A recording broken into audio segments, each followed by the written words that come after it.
The following is a presentation of the Force Center podcast feed.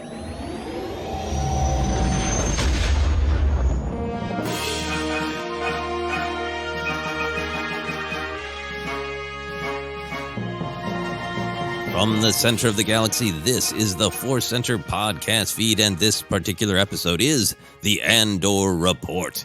Boom, boom, boom, boom.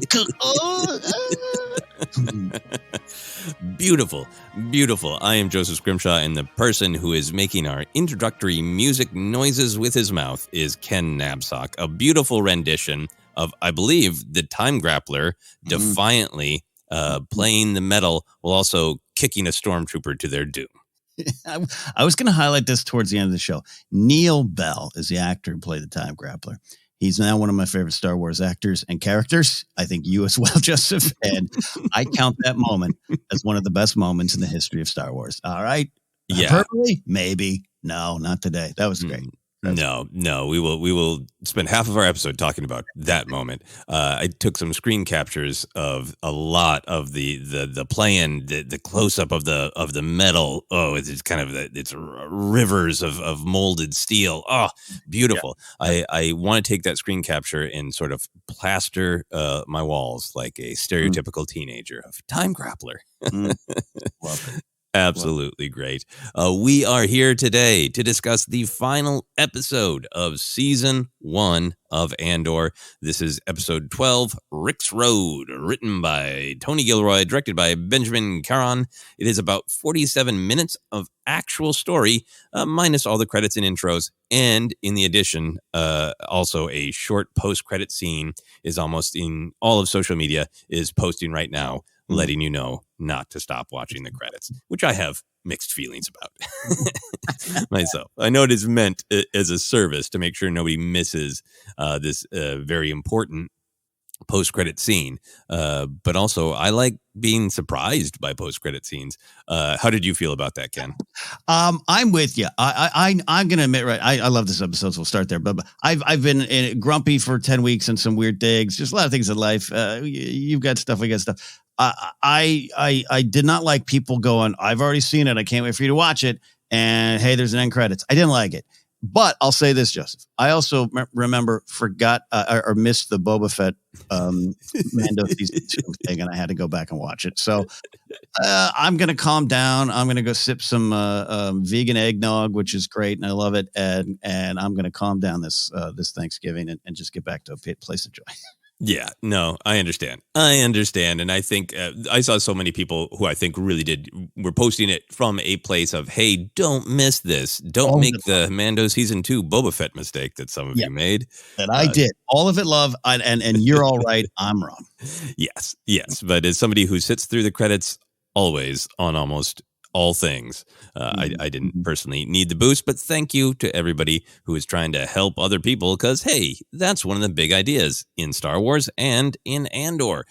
We always like to set the scene, share our experience of watching the show, any rituals, any moods that might have affected our first viewing. We're lucky to be on the West Coast, so we can watch at midnight, or they've been slipping it on old Disney Plus a little bit earlier, a little the 11:52 action has been happening for me. So, Ken, you already suggested a little bit of your emotional state, that you're in need of calming vegan eggnog.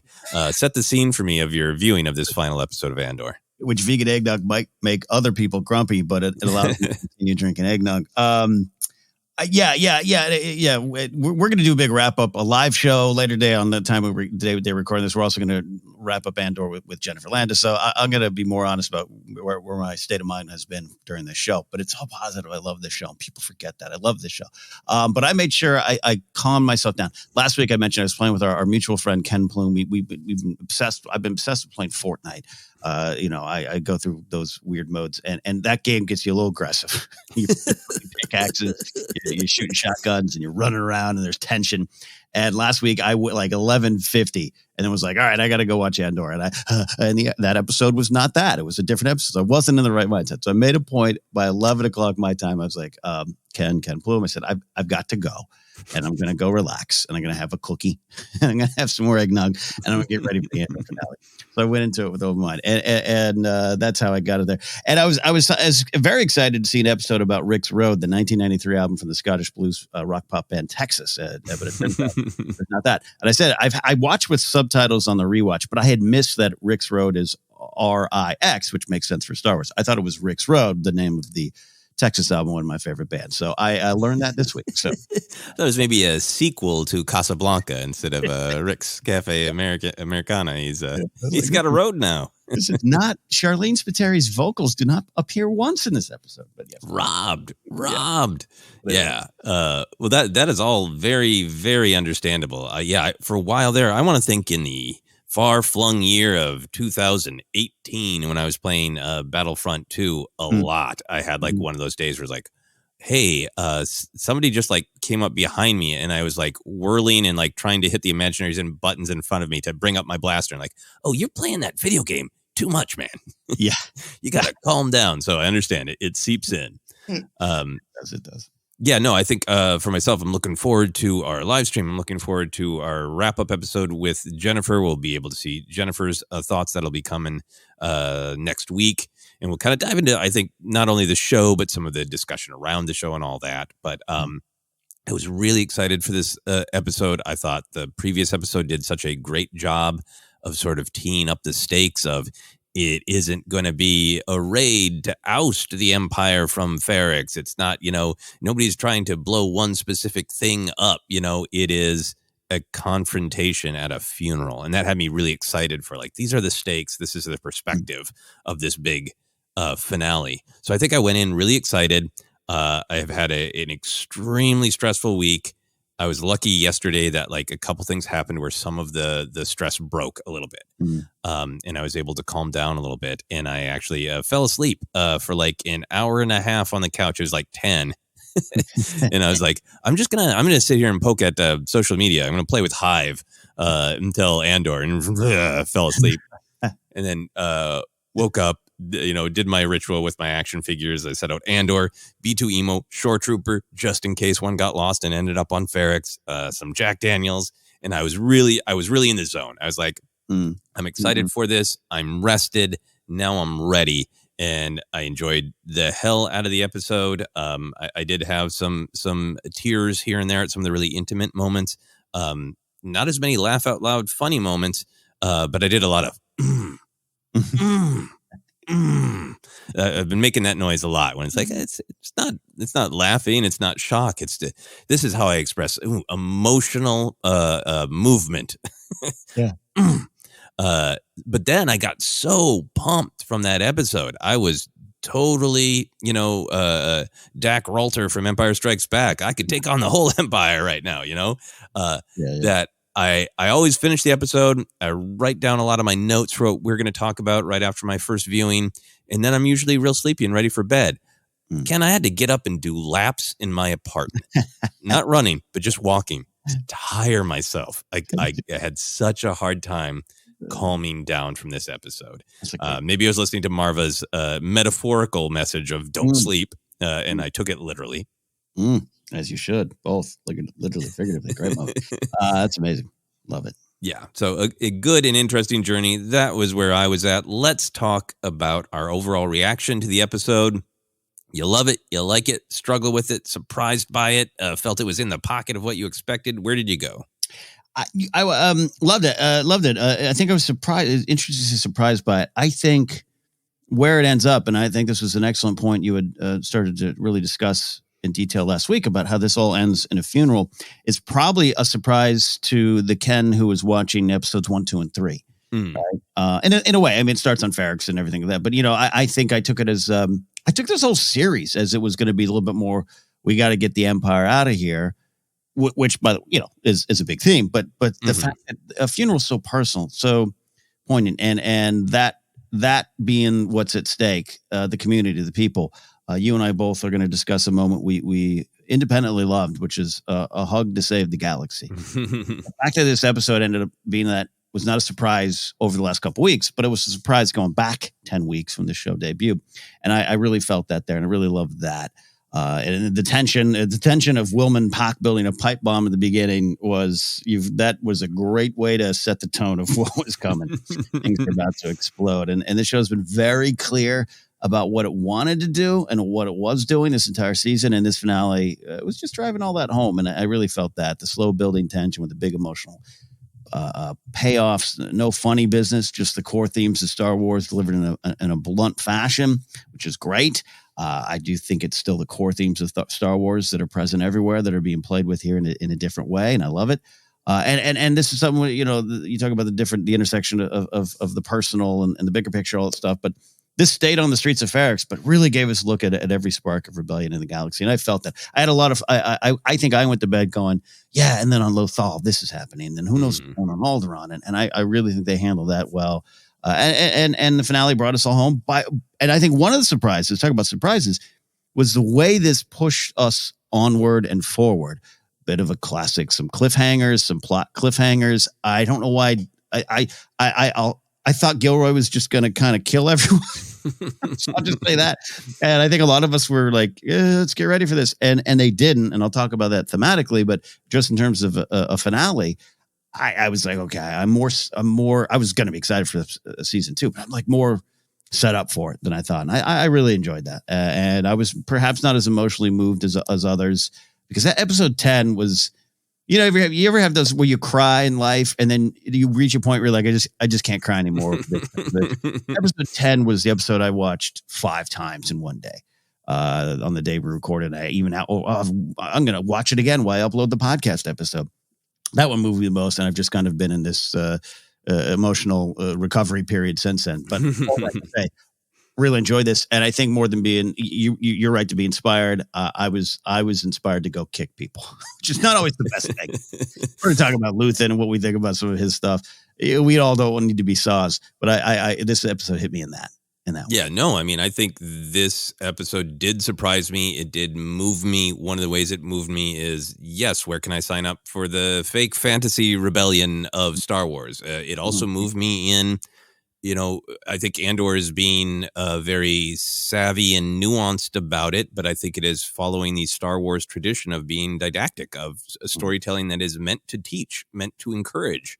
Yeah. And I think this episode it is hard for me to look away that this is a message about not looking away. And for me to celebrate that, to see that, celebrate that, talk about it on a podcast, I also kind of was left with this great, how can I do more? What should I do differently to make sure I'm not sleeping, right?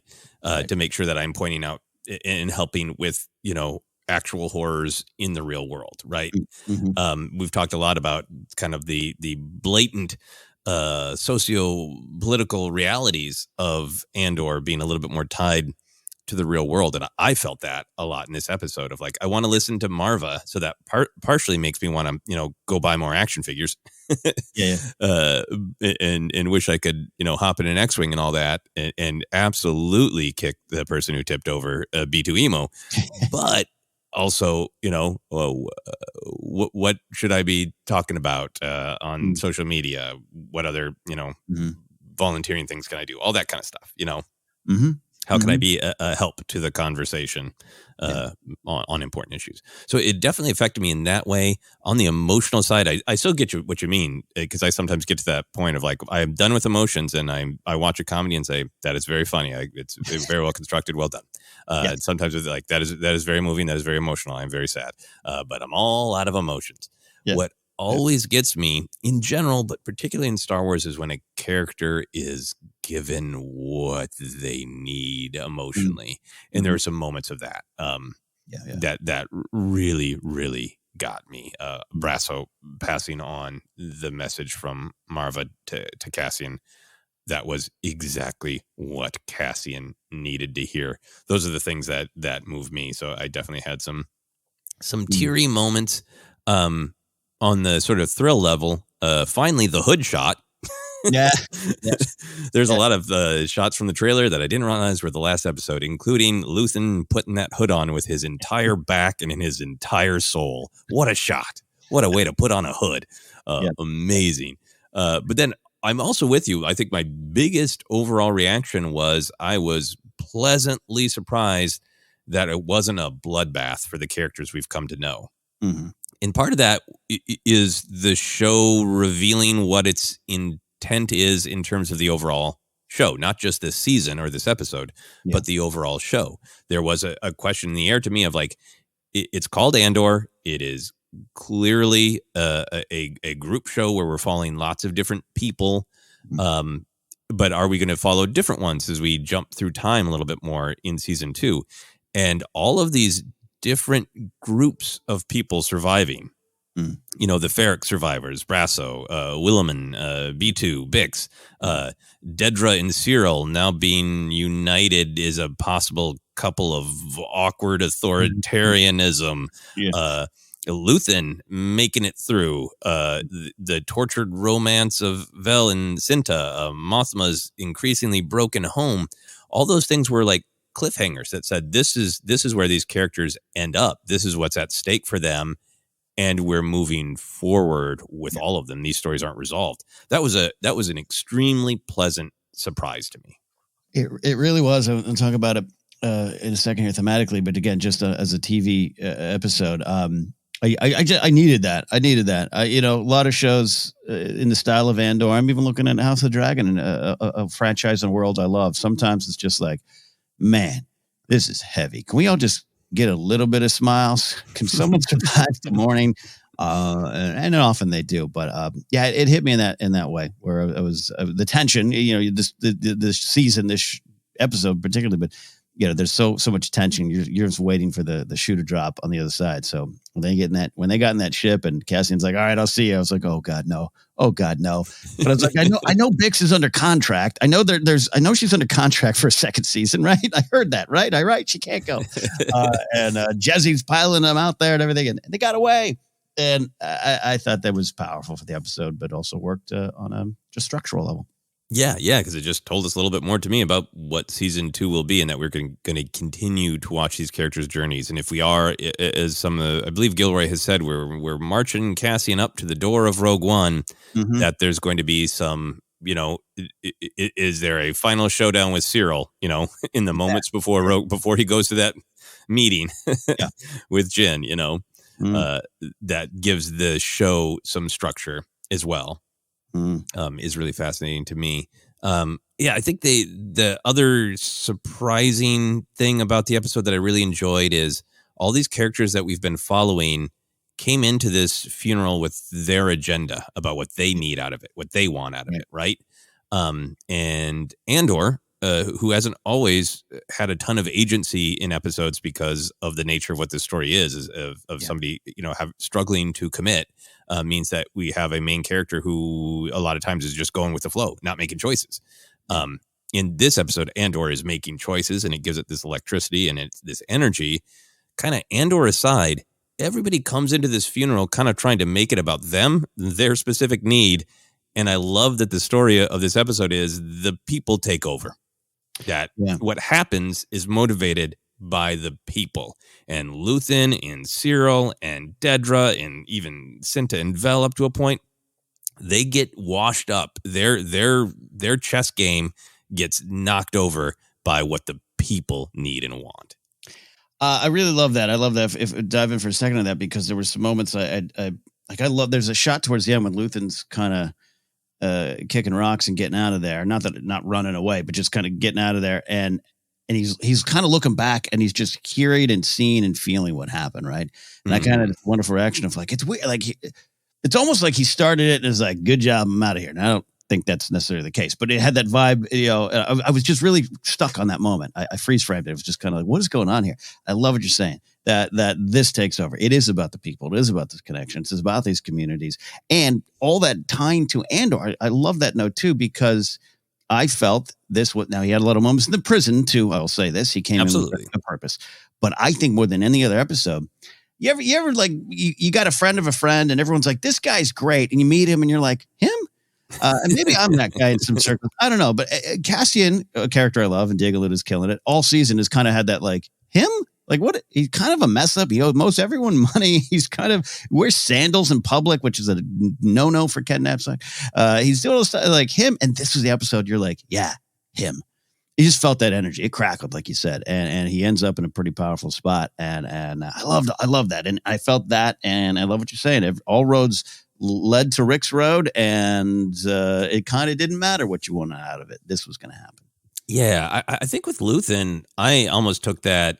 I know what you're saying about Cassian, and I think this episode does such a great job of he has these sort of inherent skills. We see a little bit more about where he learned them, and we see them kind of use them, but not fully commit. And now he's in. But with the Luthen thing, there's so much in this episode, and we will get into the details. That's about a need to control. And Luthen's story, I think, has been about how do you fight the fight without losing your soul. Luthen's given speeches, in a dark cape in the bowels of a corrupt city planet, Coruscant, about how he's accepted, he's damned, he's going to use the tools of the enemy, his soul is gone, he's going to do what needs to be done. So you kind of marry that with what this episode is saying about it's not natural to want that much control over a situation. And I almost feel like it's a little bit of a slap in the face to Luthen of like, the rebellion's been his. That's the way he's talked about it. That's the way his acolytes have talked about it. It's his rebellion, and he orchestrated Aldhani to get the Empire to react this way. And here he is caught up in the middle of a situation that he didn't make and he doesn't control. And is it a little bit of a step back to him to honestly be like, you are not the boss of the rebellion. You don't control this, and trying to control it too much is a way that you are tipping into becoming the enemy. Yeah, I'm with you on that. I'm there for that idea. I think you and I both, number one, love Luthen. I don't want anyone to forget that. We also think he's posing more questions where I think a lot of people think he's the answer.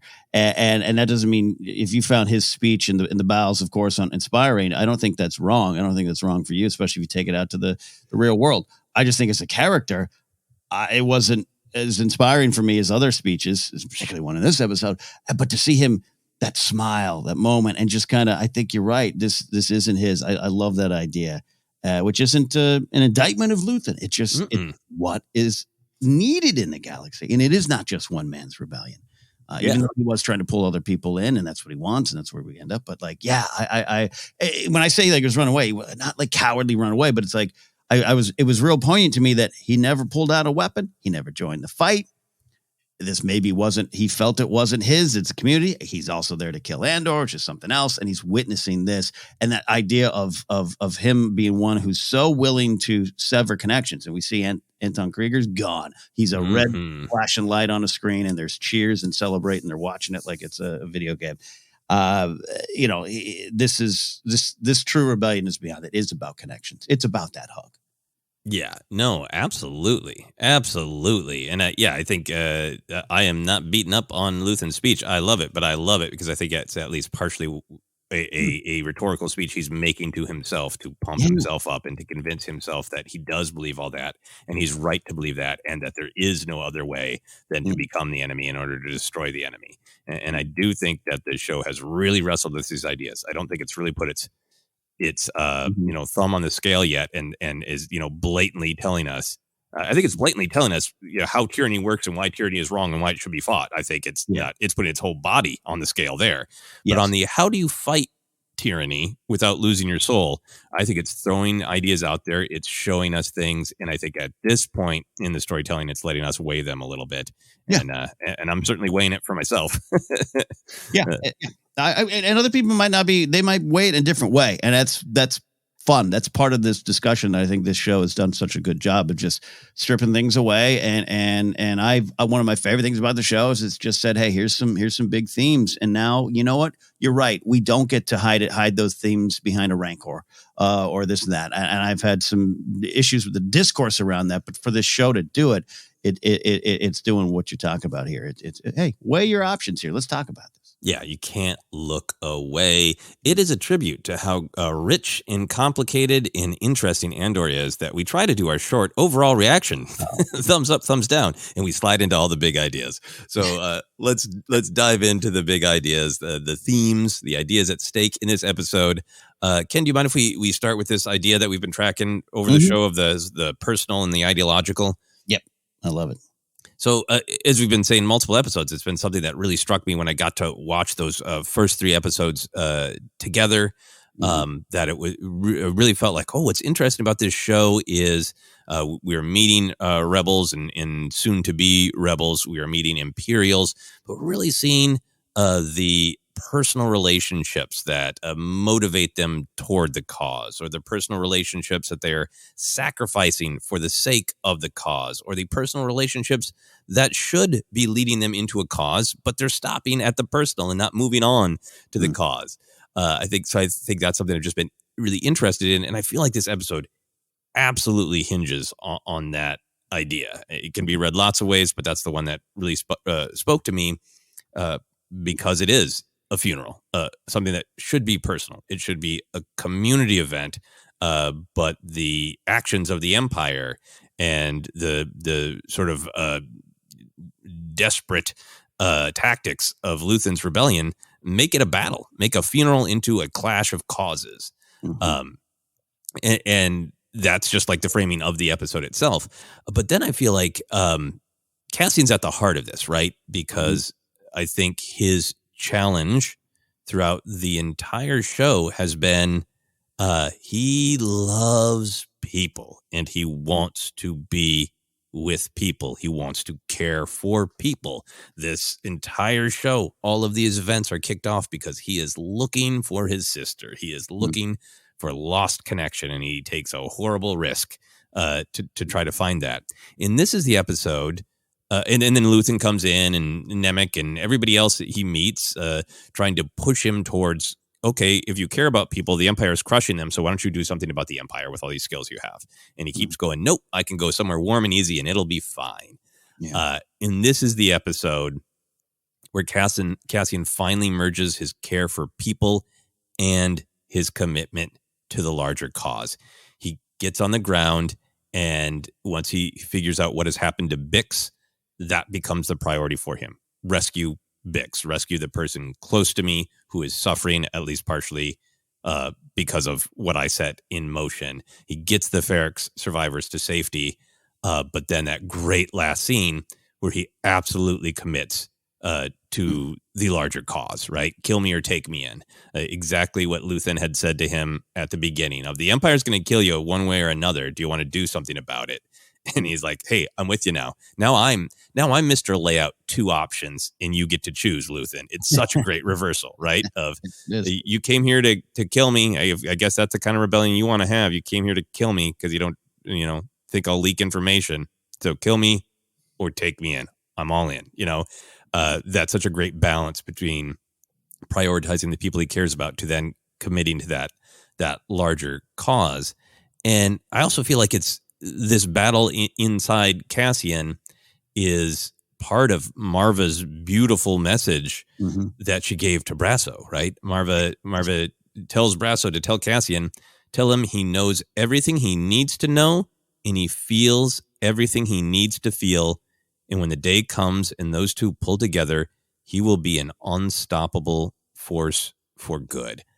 I feel like that is Marva saying, the state of the galaxy, the skills you have, what you have to offer to this cause, and how much you love people and how much you want to help people. So put those together and you will be this star, this sky kyber you were meant to be, Cassian.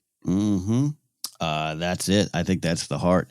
A lot of big ideas in this, but I think that the connection thing they're feeling all through the show, it's hit me. The way they approached it, we'll talk about it more in a wrap-up episode. I don't want to waylay our conversation, excuse me. But I felt that. I felt what she was saying. It just sounds like I'm making a joke, but I almost heard, Dexter Jetster going, hey, wisdom and knowledge. You got the wisdom, what's going on, but now you got the knowledge of how it really hurts and what you want to do about it. And the Bix rescue was part of this. I love that. And rescues are big in Star Wars, but think about them, right? Think even with Han in Carbonite, Leia's going back because, she loves him. Luke's going back. That's his buddy. Think of Kanan rescuing Hera. Finn, his connection to Rey to rescue her on Starkiller Base.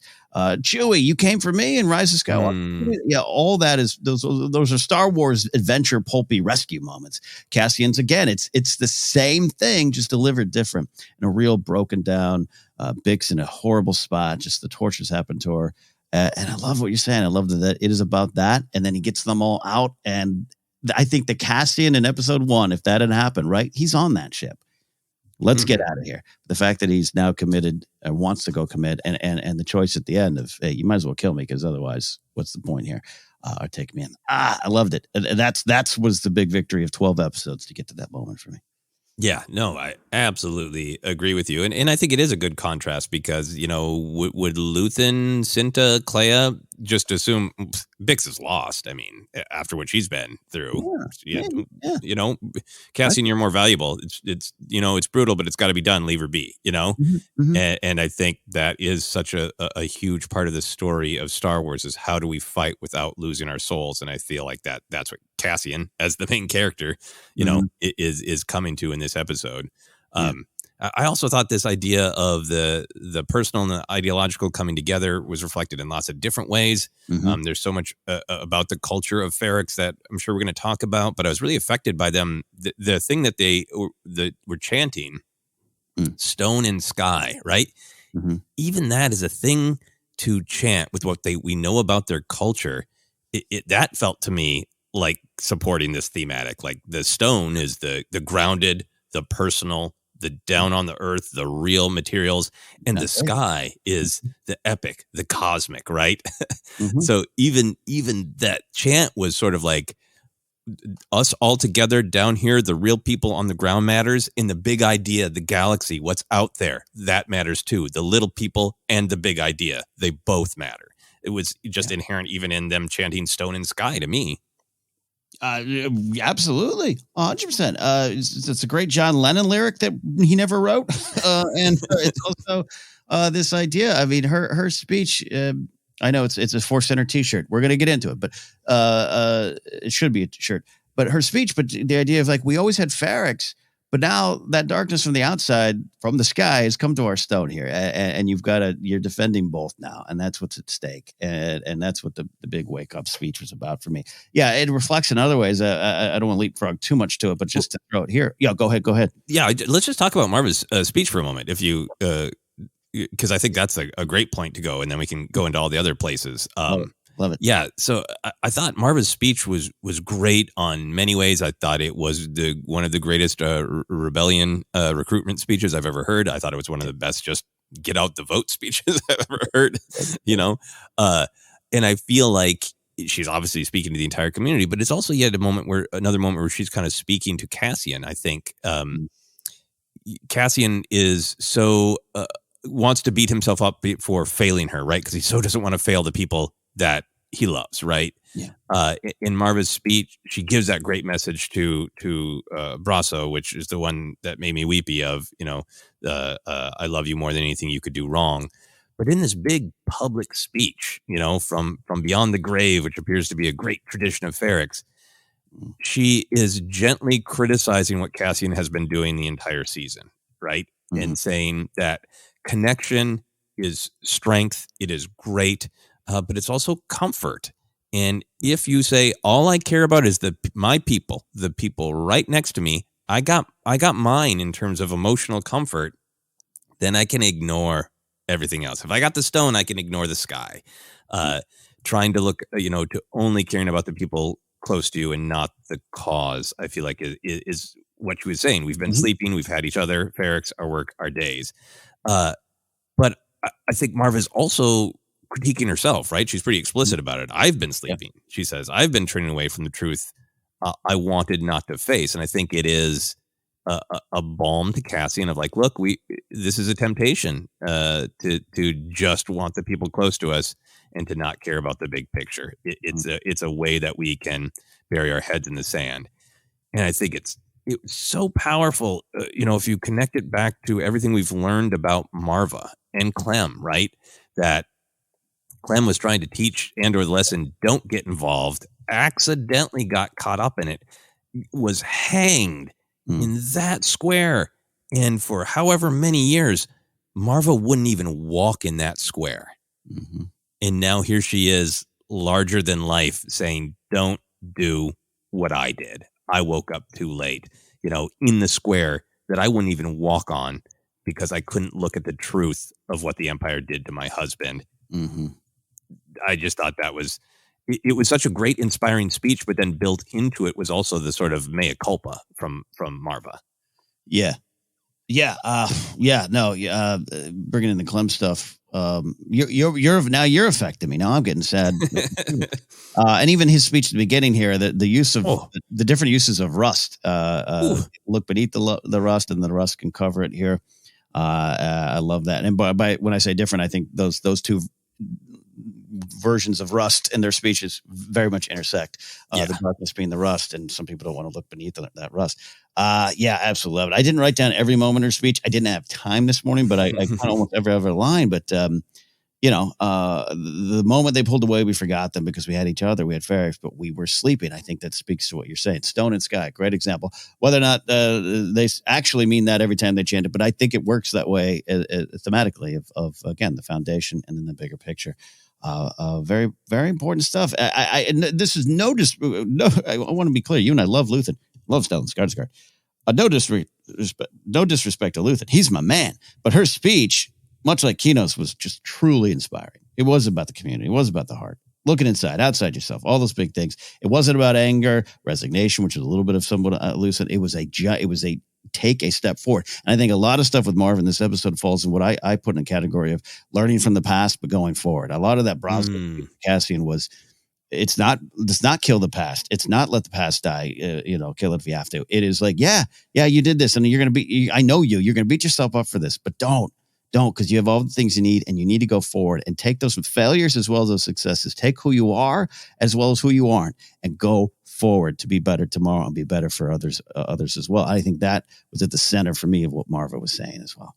Absolutely, because I think Marva even shows like there's a practical protection of Cassian, right? Of like not letting anybody know he's from Canary, right? Like, but she's telling him, don't look for your sister. She's gone. Don't let anybody know you're from Canary. And I feel like, what she's saying in this speech is so honest. And I love Luthen's speech, but I think he's pumping himself up. I think he wants to believe those things he's saying to Lonnie, and he's trying to make himself believe them and act on them. His pain is honest, but I feel like Marva's speech is so honest, even down to the like, I'm not sugarcoating it. Maybe the fight won't work. Yes. But how can we not? How can we not? And this is what I've come to, and I've been played it maybe overly safe, but you got to take the risk. You got to look at everything honestly. It's such an honest speech, which is what makes it so inspiring to me. Yeah. It was a lot to me of action versus inaction. I called my two big themes were like fear versus hope, which was I called Nemik's lament, and then action versus inaction, Marva's lament.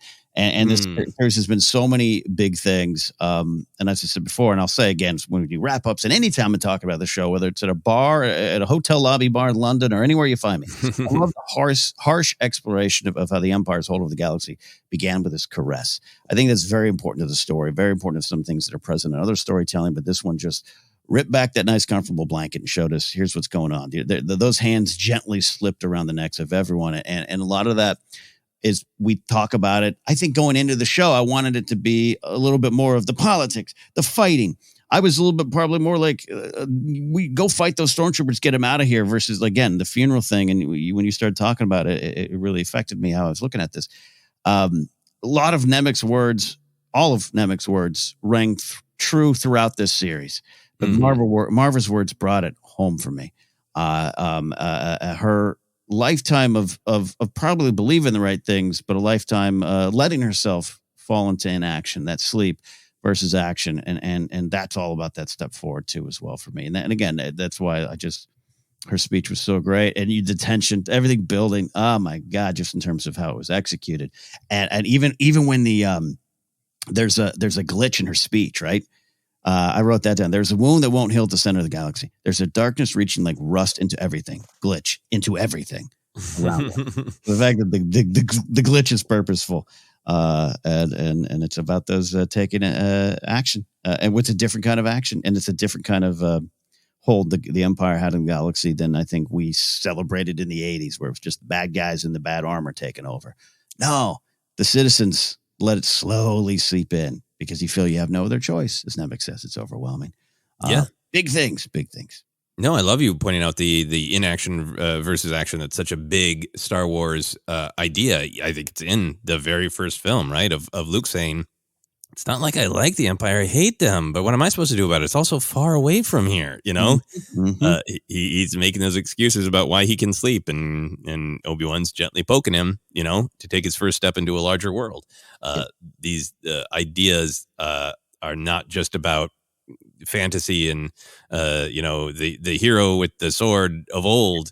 There's that fantasy idea in Star Wars, but if you really look at individual lines, individual moments of the original Star Wars, these socio-political positions of how to face tyranny are baked into that first movie. And I think what's so great about Andor is saying, like, we are going to put those absolutely all over the surface and make them unignorable. Yeah. You might be briefly distracted by Dr. Quadpaw, but besides that, we are going all in. These are great thoughts. I want to get your thoughts on a couple of these other the way that people's different balancing act between the personal versus the cause or versus the ideological played out. You and I were both really interested to see what Mothma ultimately decided. We know from the character going forward that she does not want to lead like the Empire. She does not want to become what she's fighting. Like, yes, violence is necessary, but also it's an alliance, and they take votes and they make decisions together, and people absolutely sacrifice themselves, but only when it is knowingly their own choice. Many Bothans died to bring us this information, but those Bothans damn well signed up and made a choice. Mothma didn't take it away from them, right? Yeah. We know that's where Mothma is going. We know that's not quite where Luthen is at right now. So it creates this great question of how far is Mothma willing to sacrifice the personal, sacrifice her soul for the greater good, for war, for whatever you want to call it. And I thought it was a really interesting balancing act that she handled her problem in a twofold way, both of which were sort of sacrificing family members. One was framing Perrin. And just like Luthen says, using the tools of her enemy against them. She's like, well, actually, I've been really afraid of being spied on and knowing that Cloris is an ISB agent. Yeah. What if I use those tools against him? So there's one that could arguably be kind of fist pumping. Perrin doesn't seem to be a great guy. It seems like that's what, when she brought up to Davos Skalden brought up, I know your husband quite well. And we were like, what is he doing? Sounds like gambling. So there's a little bit of fist pumping of like, clever Mothma frame Perrin for the way the money's been moving around. But then there's this much bigger question that you and I talked a lot about of, in order to get the financial help of Davos Skalden, being willing to potentially follow the traditions of Chandrilla and marry off her daughter at a young age. How do you feel about the framing of Perrin and Mothma's choice to move forward with this Chandrillan tradition of young marriage? Yeah, see, keeping the angle of, we'll see where a lot of it lands, but speculating about what it means.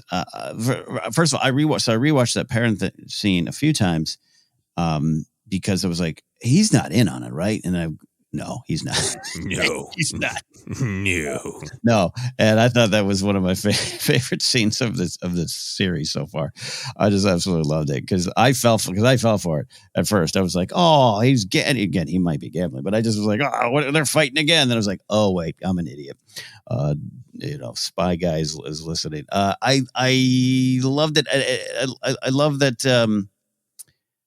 With her daughter, the big question mark, the big wrinkle is that this is something that perhaps she wants, and Lita being what she wants, and Mothma having to accept that, like we were talking about last week.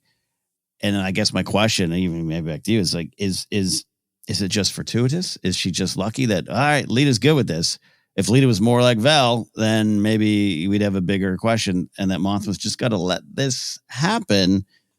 Much like she kind of, sorry, Jin, the vote went this way. Mm-hmm. But then someone else makes a decision to fight, and it's not just that Mothma's inactive and sitting back, but just that this is her bigger philosophy. So I don't quite know where the Lita stuff will end.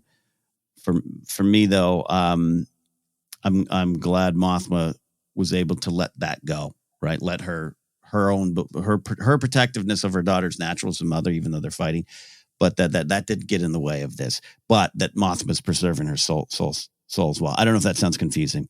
No, I think it's the same way that I feel, and I think obviously, it's not a hero shot though. That awkward shot where Lita kind of looks back at her mom and Mothma isn't looking at her, and then Lita looks away and Mothma kind of glances at Lita. It's a disconnect, right? Yes. But I feel like it's when it's first presented to Mothma by Davos Skalden, Mothma's incredibly strong, fiery.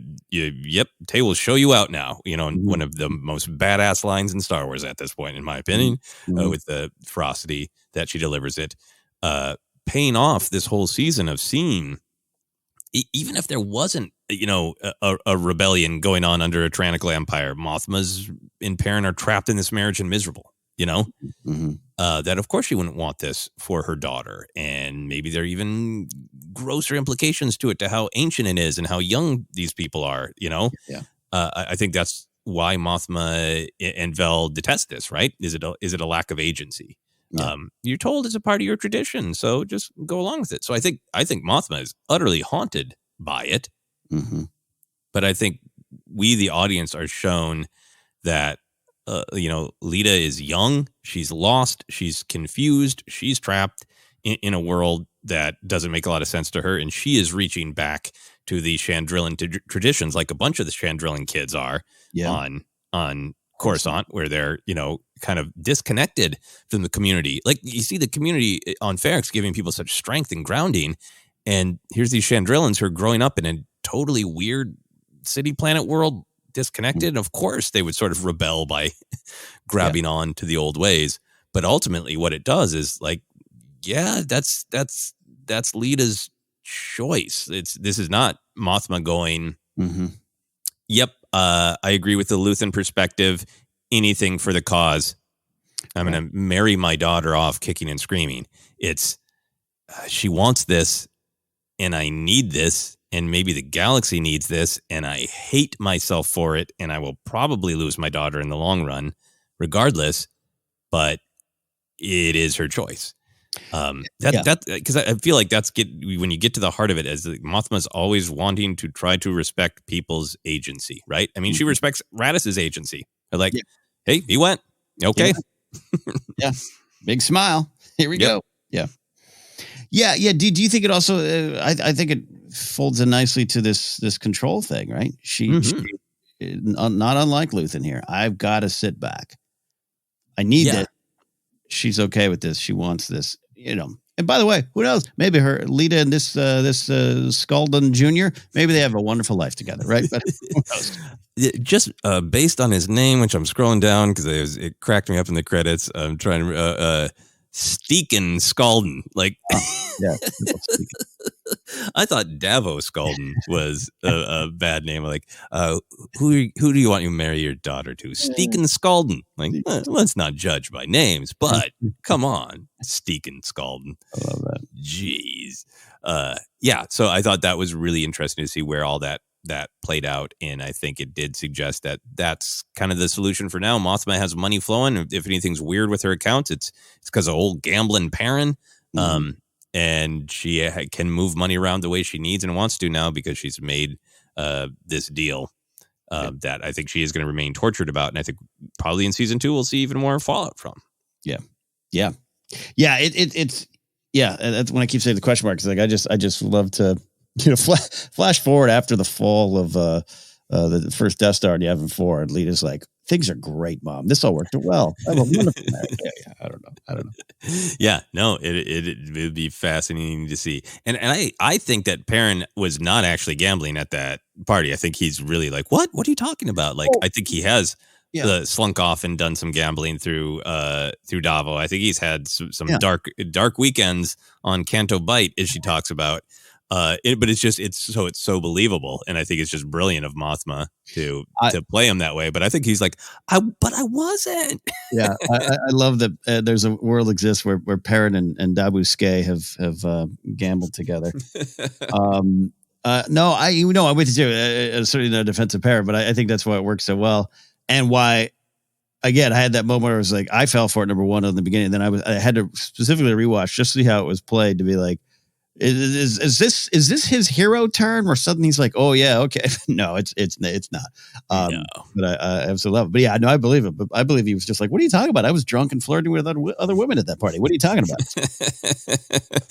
I was doing these other jerk things, not the jerk thing you're accusing me of. Yeah. Yeah, love that. A couple other moments where I thought this idea of how different people, relate to the cause versus the personal was really present. Little things like, even Nurchi, who tries to turn Andor in, he's not some random guy. He was mad at Cassian for owing him money at the beginning. That's, the personal folding into this huge ideological battle. Williman is, radicalized by the death of his father, even down to like showing the hollow of his dad of like, why am I a part of the cause now? Because of my dad, Vel's tension with Cinta throughout this episode that also feels like a cliffhanger that Cinta has lost, that it's not that just, Cinta put forward that, understandable rebellion comes first, our relationship is for what's left after. Right. But she in this episode, I feel like is portrayed as obsessed, is portrayed as the cause is almost bloodlust, right? When she's like, everything depends on it. And we've heard that line a million times in Star Wars and everything, of like, everything depends on this. And then you pull back and like, murdering Cassian, a man who fought with us. Yeah. That's what I'm really excited about. That's what I can't let go. I got to kill this guy. Yes. And I'm glad she did. Goodbye, Corf. I really want to discuss, this is one of the other bigger moments in the episode for me. I just really think Cinta and Vel are fascinating. I hope they get more time. I hope we see them, big kiss and make up scene, and it's all good. But I really think that this moment was an intersection of a lot of what you and I are talking about and have been talking about. This why are we fighting, but also who are we fighting for? The reversal of early, right, on the top of the dam in episode 4 or 5 or no 6, right, probably the actual heist.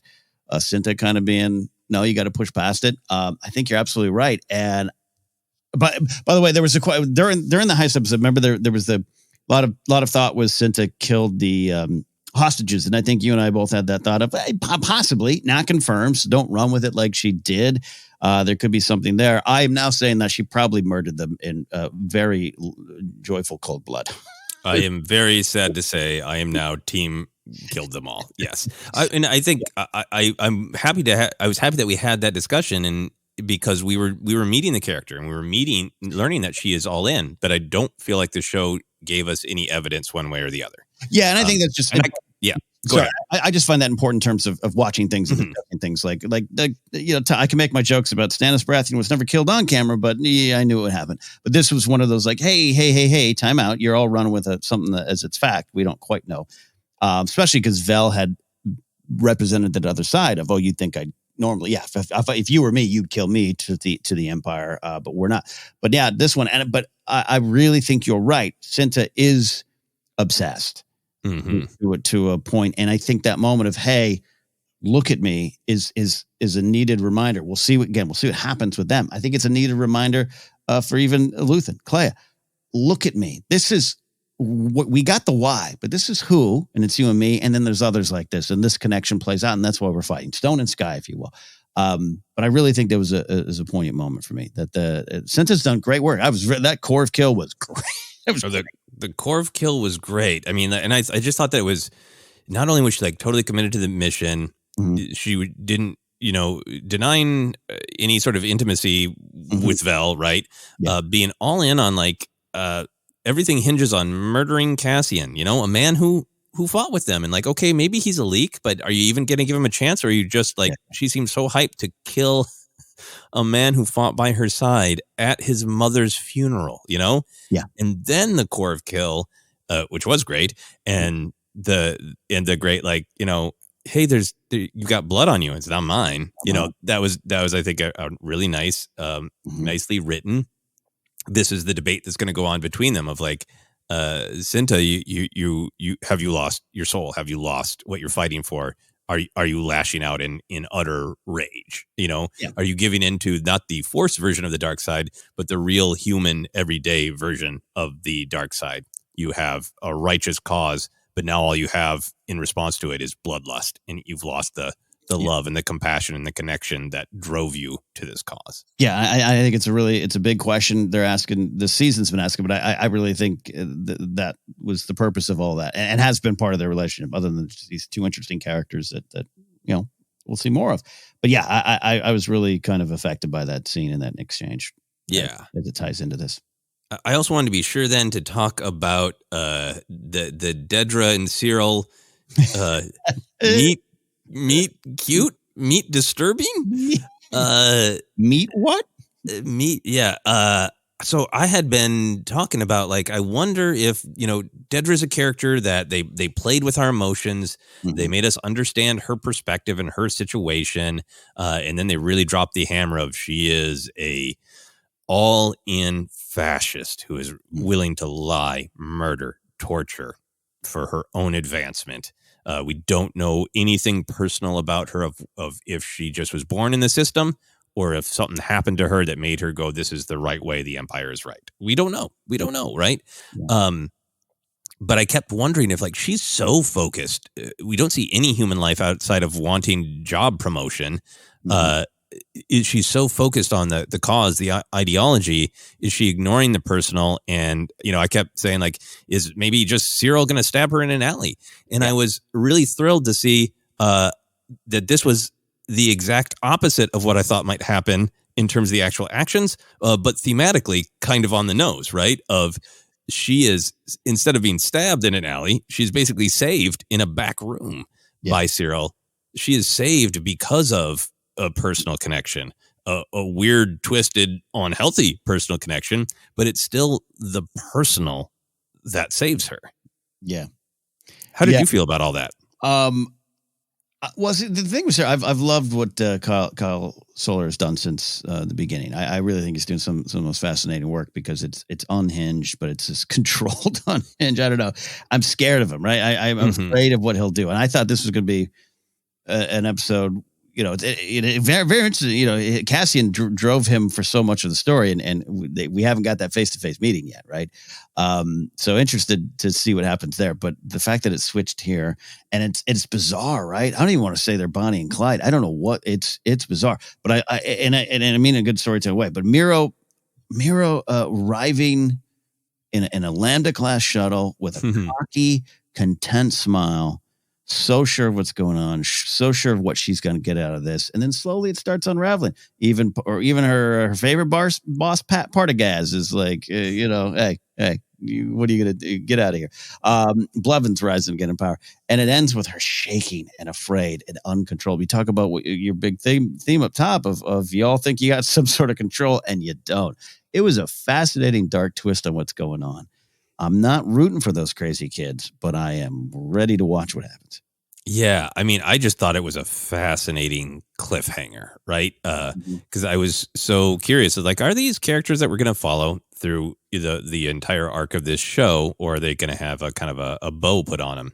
Mm-hmm. And they're so beautifully open-ended. I think, dark, weird Bonnie and Clyde. I think that's a little bit where we're going, right? There was a strange, almost upsetting intimacy to that scene, right? Because Dedra is all about control. She is all about power, and she had it quickly and violently, physically taken away from her, right? By being grabbed up by everybody.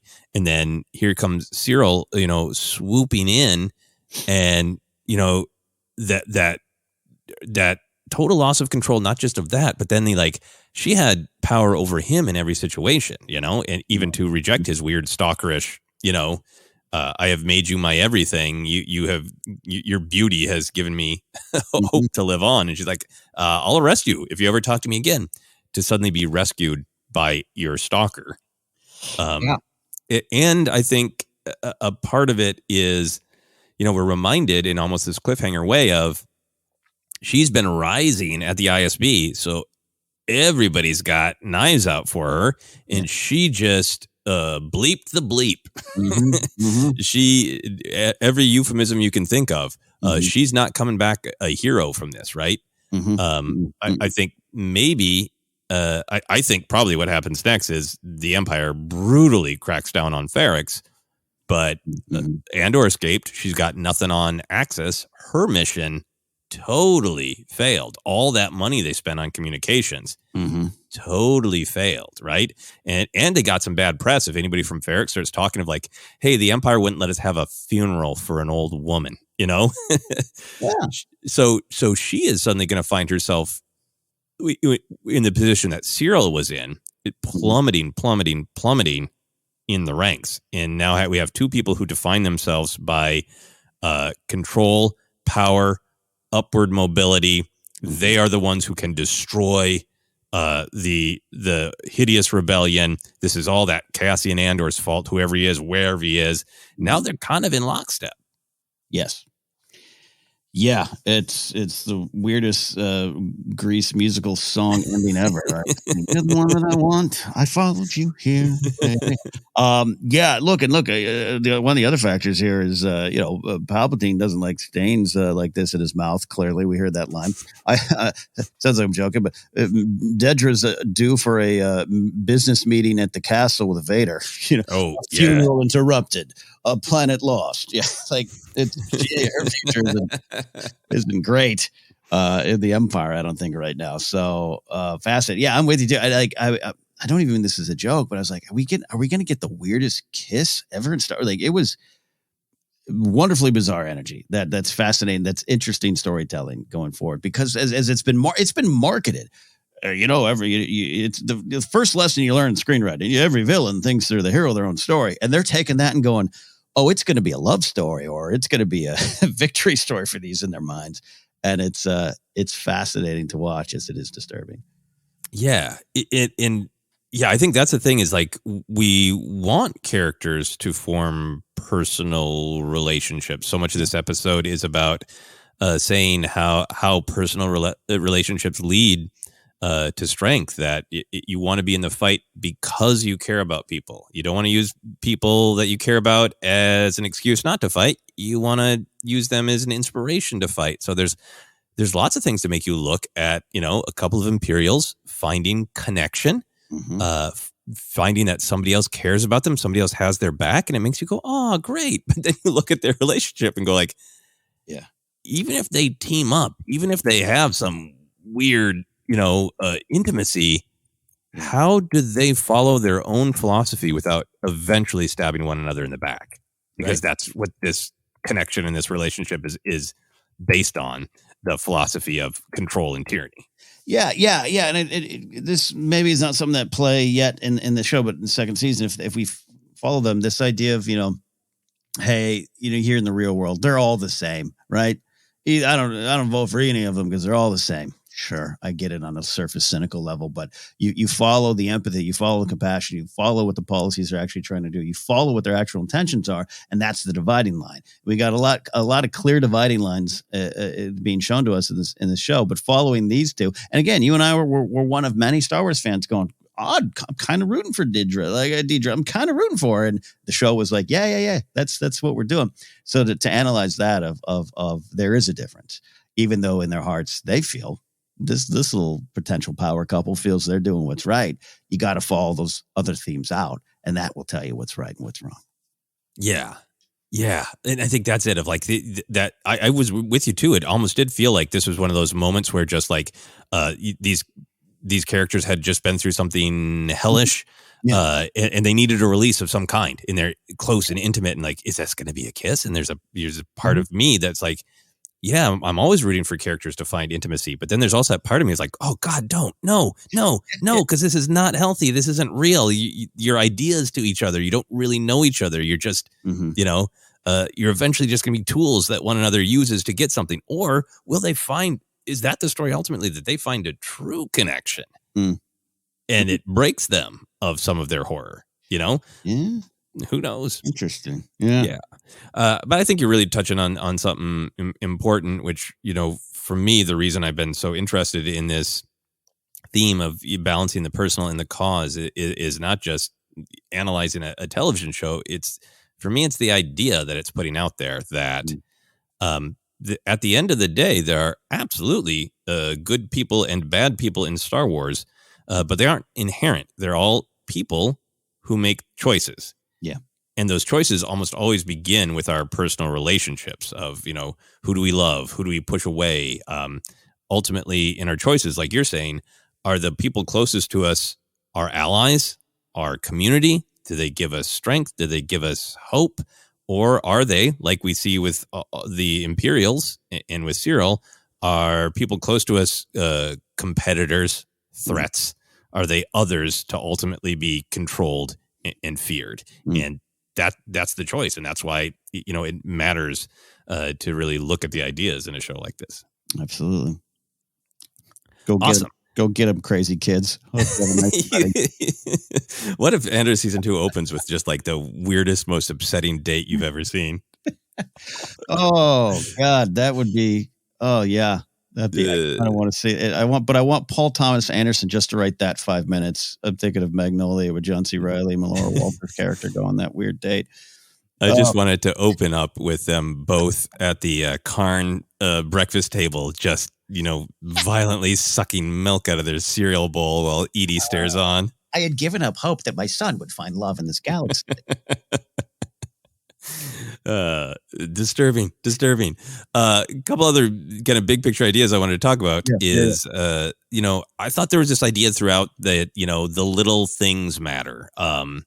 There's lots of different ways to say that, but I thought that was kind of inherent in Clem's great speech. It was great to see Andor go to, the stone and see that it is a connection with the past. It is a way to remember. It's a building block for who Cassian is becoming, literally, right? But the lesson that Clem is saying there, that people don't look down at the little things, at the details, at the allegedly worthless or less than, right? Yeah. The man who sees everything as more blessed and cursed is, really complimenting Cassian's ability for details that we've seen throughout the show. Clem says people don't look down to where they should. They don't look past the rust. Eyes open, possibilities everywhere. To me, that was all about the little people matter too. I'm sorry. Go ahead. No. My bad. I didn't want to upset up your flow there. But that first Clem line. I like that needs to be on the cover of Bibles. Sorry, did I say that out loud? Yeah, no, the man who sees everything is more blessed than cursed. Well, that's pretty powerful, right? Pretty powerful. Remember, we got the other side. We got Jen going. It's not a problem if you don't look up. It's like this is a reminder to truly open your eyes. Connects very spiritually with Marva's speech as well. But people don't look down where they should is equally as powerful. It was a wonderful, wonderful thing there with Clem. Clem's I would say, a bit of an underrated character in this whole story here. But that line, the man or the person who sees everything is more blessed than cursed, a reminder of the bigger picture. The stone in the sky, if you will. Yeah, the people matter. The little things matter. People don't look down to where they should. They don't look past the rust, which is, I think that one's going to be a powerful one for me to try to express various things I'm feeling. So that obviously applies to Andor's skill set, but it also applies to just the general theme of Andor, right? We've told the Star Wars story through of hope versus fear, of freedom versus tyranny, and we've told it through personal eyes of Han and Leia and Luke and Obi-Wan and on and on and on. But we haven't told it in this way where they aren't, royalty or Jedi. Han, we get a little bit of like kind of the everyday, but he's so cool, he's almost mythic, right? This is really, really like, this is almost like the mission statement of the show of like, we're going to tell the Star Wars story, the core ideas, but we're going to look down at the rust, past the rust, right? Yeah. And this episode drives that home. The Empire is literally looking down at the local culture of Ferrix, right? There's that description of where the daughters of Ferrix are, and the one a-hole and says, oh, they're a local annoyance, right? Mm-hmm. But we, the audience, are left to revel in the power of their traditions, the time grappler, the daughters of Ferrix, the brick ritual, the wall of work gloves that they march past, right? Marva's speech is talking about how much the community of Ferrix means to her. She talks about being a kid, and when I first touched the stone, heard our music, felt our history. Yeah. That was such a, it's right in hand to me with Ewoks and Gungans. It's just a different, more, I think, human and direct way to say it of everybody matters. The Empire just wants to control everything, and anybody's culture who's a little bit different is dumb and weird and an annoyance and to be controlled and shut up. And this is such a celebration of everybody matters, I do know. And I'm just stop me if I hit 20 minutes. This has been one of the things that I love about the show. It's touching all these themes, but it's doing it with characters who are not yet, in general, I know there's some specific examples, but characters who are not yet action figures, right? Mm-hmm. And I think a lot of people stop at the door when it's the same action figures coming out to play, and it's a different tone. But I'm telling you, man, Boss Nass and Jar Jar remain two of the most important characters in Star Wars because they're saying the same things, man. They're saying the same things. And Jar Jar's speech, you used to say people going to die, we all make fun of. It's the same kind of thing to Padme. It's the same thing. We've just collected those action figures, or you didn't like the jokes. And so that sends me down a different path to discuss in another episode. But to celebrate what's going on in this episode, I think it's also needed for people. That's one of the things when people ask me early on, I would get text. My friend Papa Don, if you're listening, Jimmy, hey, what do you feel about it? I'm like, you know what? Here's what I feel about the show.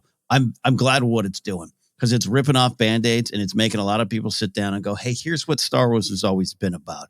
And I think that's going to be the legacy of this show. I think I get lost in the weeds of the debate. This stuff was present elsewhere. It's present in Danny Trejo's Rancor Keeper telling Boba Fett that you're not necessarily who you're bred to be. You can change. It's there in Queel telling the story of rebuilding IG-11. It's all there. It's all there. But to come down to these moments, and that Clem speech was it was part of the heart of the series. I think you're right. I think you're right. Want to know what Andor's about? It's about looking down at the rust and finding what's beneath it and seeing possibilities everywhere. Not for success, not for power, but for helping. I think that's what's about. Yeah. And I think it was in Marva's action, right? So much of it was in the parade, right? It was in the, you're not going to tell us when to have our funeral. You're not going to tell us how many people can come. This is our culture. There was that was so powerful in the parade. B2 Emo marching was one of my moments.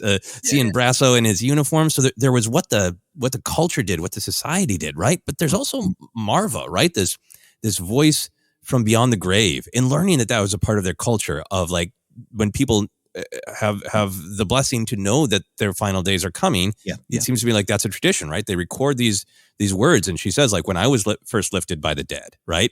Yeah. What a beautiful tradition. So there's so much to respect about their culture.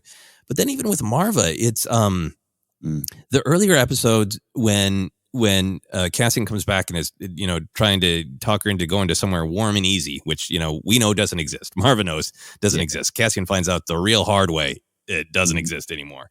I think we do take it seriously as an audience, but there is almost a little bit of the comedic to Marva, this, older person in not great health going, here in my final days, I'm going to join the rebellion.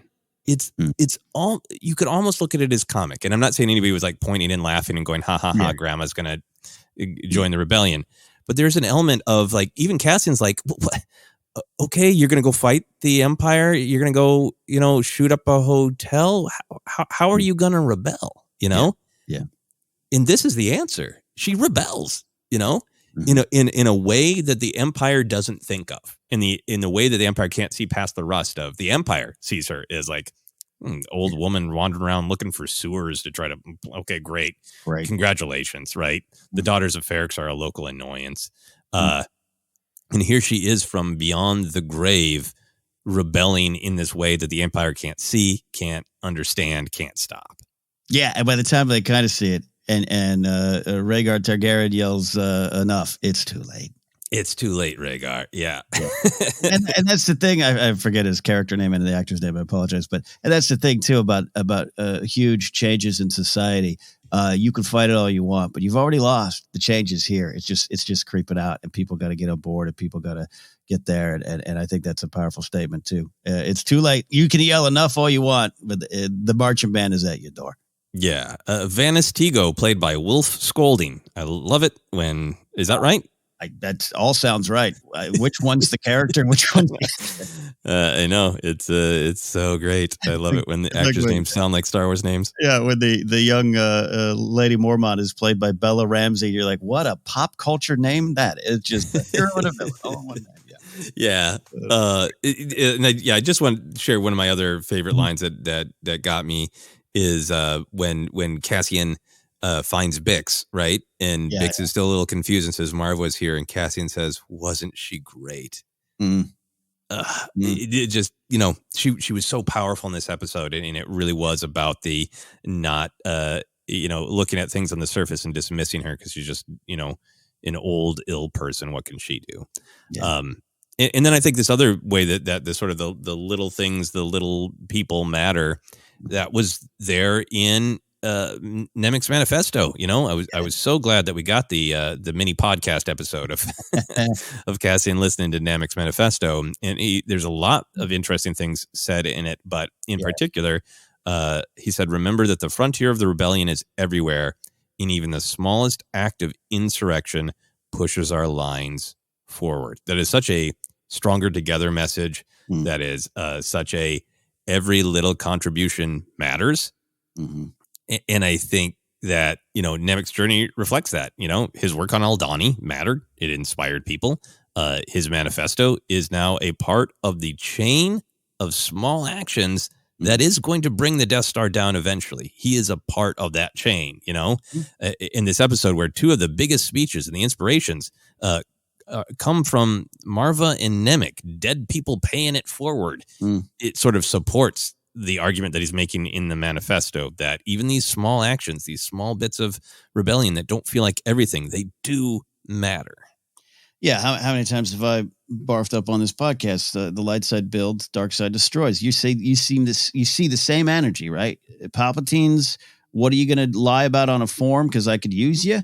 Or how are you going to push this rebellion front forward? It's always at play, and I loved hearing Nemik's words too. It was really great. Yeah, really, really powerful, and I think really also just kind of helped to bring everything together. Mm-hmm. Mm-hmm. Last kind of big theme that I wanted to talk about, because I think it is in all of Andor, but particularly this episode, is just a lot of perspectives on the nature of tyranny, of what is it, Yeah. I think the show has really taken time to show the actions of the Empire, the murder and the torture and the lies, but also the limiting of freedoms, but also the crushing of cultures. We saw that with the Dani, the disrespect toward their culture, right, and their planet. We saw that with the Canary, and we're really viscerally seeing it here on Ferrix. But there's a couple specific ideas in Nemik's speech. He depicts the battle against tyranny as the classic Star Wars theme of the flowing and organic versus the rigid and mechanical. When he says, freedom is a pure idea. It occurs spontaneously and without instruction. The imperial need for control is so desperate because it's so unnatural. It breaks, it leaks. Authority is brittle. Oppression is the mask of fear.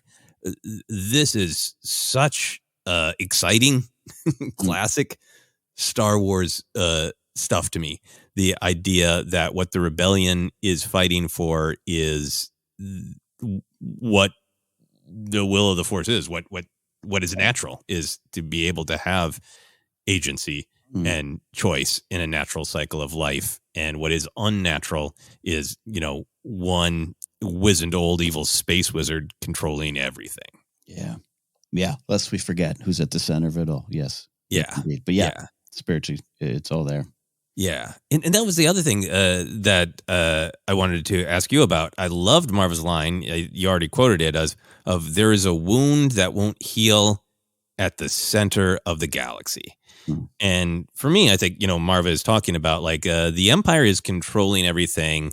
Yeah, they come here and they go away, but eventually they're going to be here forever. And that time has come now. Yeah. You can't escape it because it's the Empire. I feel like, she's talking about the Empire. But for me, it was really powerful to kind of hear there is a wound that won't heal at the center of the galaxy that's literally Palpatine. Yeah. We've never heard his backstory, and I don't know that I really need to. Well, I guess, we have some versions of it in the Darth Plagueis Legends novel, but, Sure. In the current canon, we don't have here's what happened to Palpatine. Yeah. But for my head canon, the story of every bad guy in Star Wars has always been something not great happened to them. They lost something. They feared something.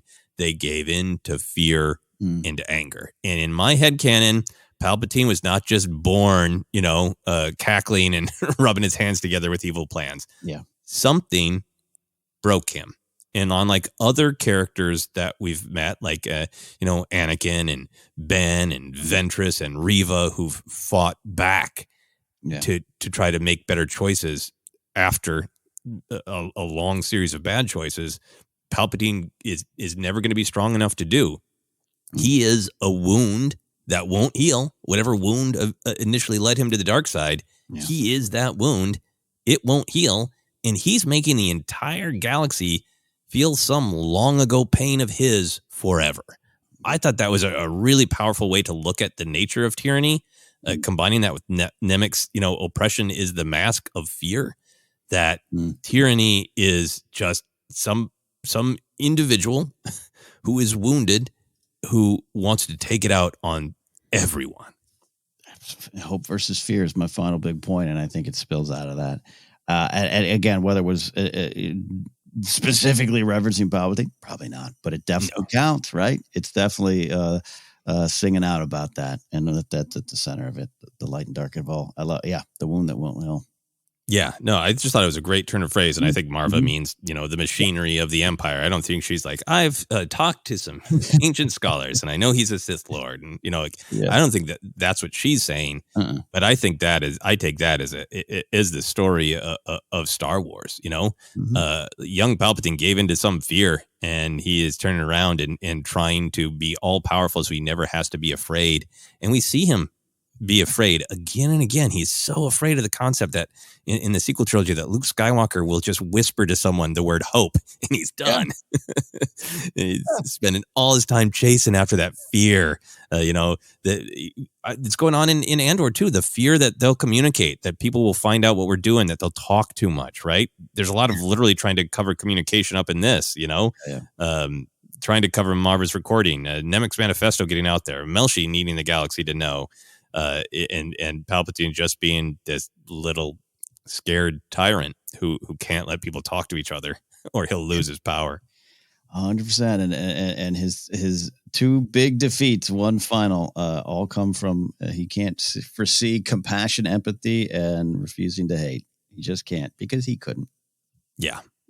Powerful stuff. Any other big picture thoughts before we take a quick break? I just mentioned one. I mentioned the fear versus hope, and I think we've taken the dive into it. And it shows up time and time again as it should. And I just love this particular episode. It jumped out to me because we have Nemik's speech. Again, I call this Nemik's lament.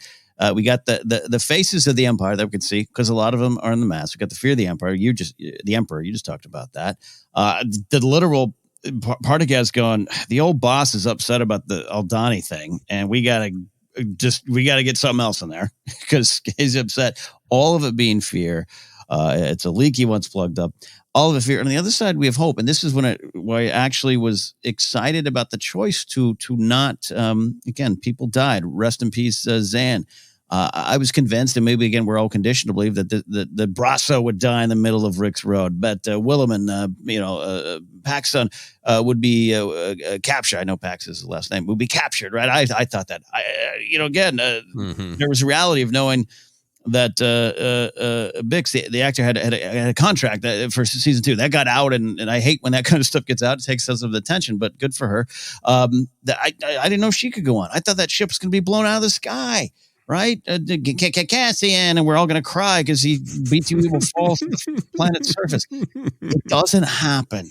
It doesn't happen. The show, as dark as it's been, and at a time it's been kind of somber and too somber for me in moments. Love the week to week, love it, but there's some moments of like, I just want some joy. This episode ended on hope, a hope for tomorrow. It shined out of the darkness, and I personally needed that. And maybe others did as well. And this show, because at the time this show just pummeled me upside the head. And I think that's okay, because I think we all need that from time to time. You and I are both talking about this show rips Band-Aids. It pulls the blankets back. You're getting up and facing the darkness. It's here. This show's not going to let you hide behind a space wizard. I get it. And we can talk about that in more detail later on. But I was thrilled to see that ship fly off because it was hopeful. And Luthen has a smile of a little bit of hope, maybe glee, as we watch people ready to stand up for the big idea of freedom in the galaxy. A lot of hope shone through at the end of this. And I really needed that and was glad it did. This particular episode did that. No, I really agree with you. I think that the show did not pull its punches on the cost of rebellion. A lot of innocent people on Ferrix horribly died. So there was a reality to it. I don't think that they successfully kicked the Empire off and they never come back and they live happily throughout the Galactic Civil War. I don't think that's happening on Ferrix in my head canon. But you're right that fear versus hope is one of the most central ideas of Star Wars. It is the two ways you can approach the moment right past the one we're in. Do you obsess on the worst that could possibly happen, or do you have hope that things could be better, things could be different? And I really feel like it's, explicit in basically Cassian ends this first season by giving to Luthen what Luthen's, kind of keeps taking away from other people, is agency of like, here's a choice for you. Fear, you can kill me because you're afraid I'll spill your secrets, or hope. You can trust that you were right about me and that I am a valuable asset and I am ready to make a difference. So, what are you going to choose, Luthen? Fear or hope? And Luthen smiles and chooses hope, and we get a season 2 with B2EMO. Yes, we do. And I think that's a great point to title up with that last moment. It was a wonderful ending. Again, I love that Fondor. It's one of my new favorite ships, and lots gone down on that ship. Yeah, well, I look forward to seeing exactly how much the HasLab for the Fondor ship is. And on that very realistic note, we're going to take a quick break, and we'll be back to discuss some of the canon, the action, the comedy, the whimsy, all that great stuff back in a moment.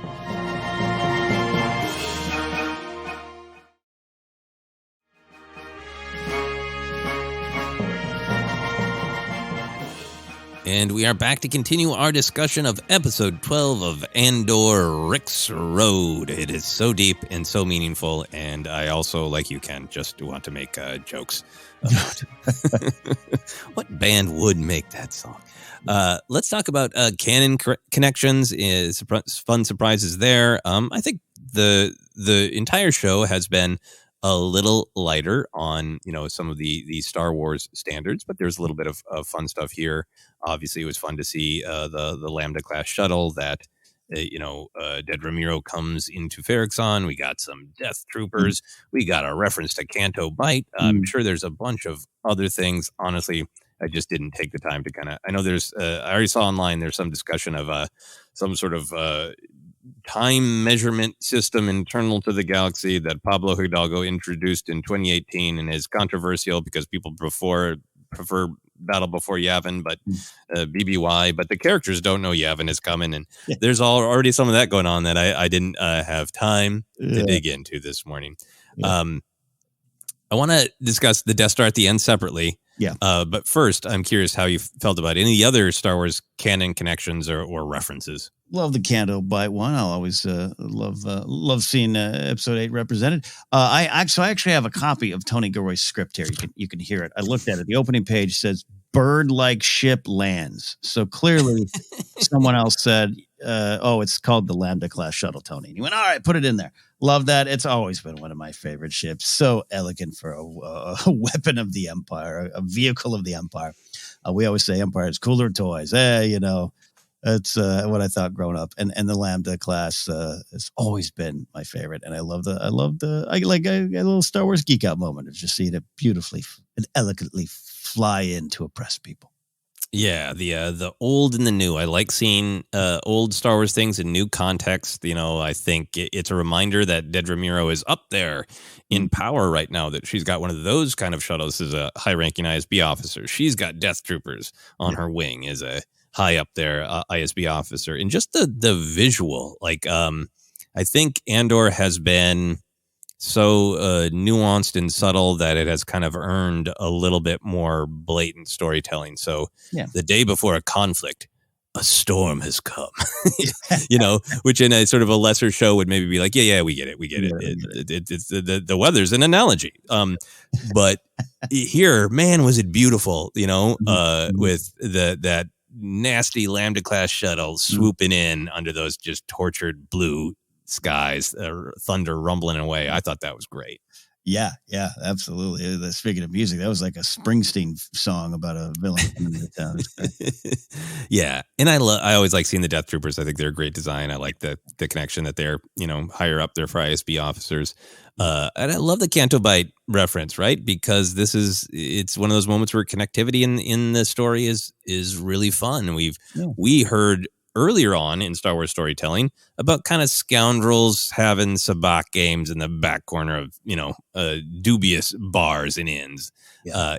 But we learned of Canto Bight is like, that's where rich people go to play. So it makes perfect sense that Perrin would go there. Oh, absolutely. I want that little side story. Again, there's so much things for him to do there. I bet a young DJ pickpocketed him at some point.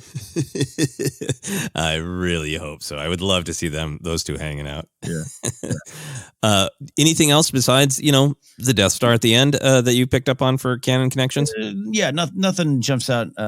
I was just so wowed by the Lambda class shuttle, and then you got the storage, the transport one from Rogue One. That style, I forget that model. Right next to it. No, good. Thank you everyone for the heads up to stay to the end of the credits because we can discuss it. Yeah. So there was that great discussion of what are they making. And I think it was highlighted by the fact that the characters had a discussion, but we don't, what are they making? Well, whatever it is, they must need it now. They must need it fast, which to me did set up the idea that we might learn. And I think a lot of people thought like the thing that makes sense is the Death Star. So how did you feel about this as a post-credit scene revealing, yes, those prisoners were being forced to help construct the Death Star? I think in keeping with this show, this season, I went to dark places. I was like, man, I just got this great shot of hope. And you just reminded me that what Cassian was doing kills him. Like, Yep. I was like, oh, damn it. That's a shadow over this. There's a fun connection.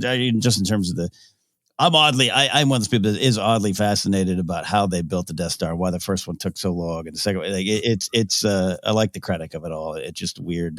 It's a weird little niche Star Wars like of mine to see just how the hell did they do that.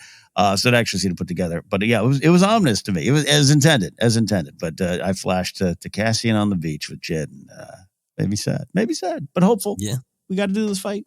Yeah, no, I mean, I think for me, this episode, like we were talking about, had a lot of, here's the philosophy of tyranny. Here's how to truly understand it. We've seen the awful results of it in the things the Empire has done, the cruelty of it, that prison system. There's no ambiguity about how awful that is, how much agency and control it takes away, and how it makes people complicit in their own imprisonment by making them, by forcing them into this system. But this episode had such specific philosophy about what is tyranny, how do we define it, and I felt like this was like it's cool, always cool to see the Death Star. It is intimately tied to this story. But the fact that it is, it is the Death Ray. They're building the widgets to lock together the Death Ray it was this idea of this is another definition of tyranny. Tyranny forces the people to build the tools of their own oppression, right? Yeah. And Palpatine, certainly Admiral Mahdi would claim that the Death Star is a symbol of the Empire's strength.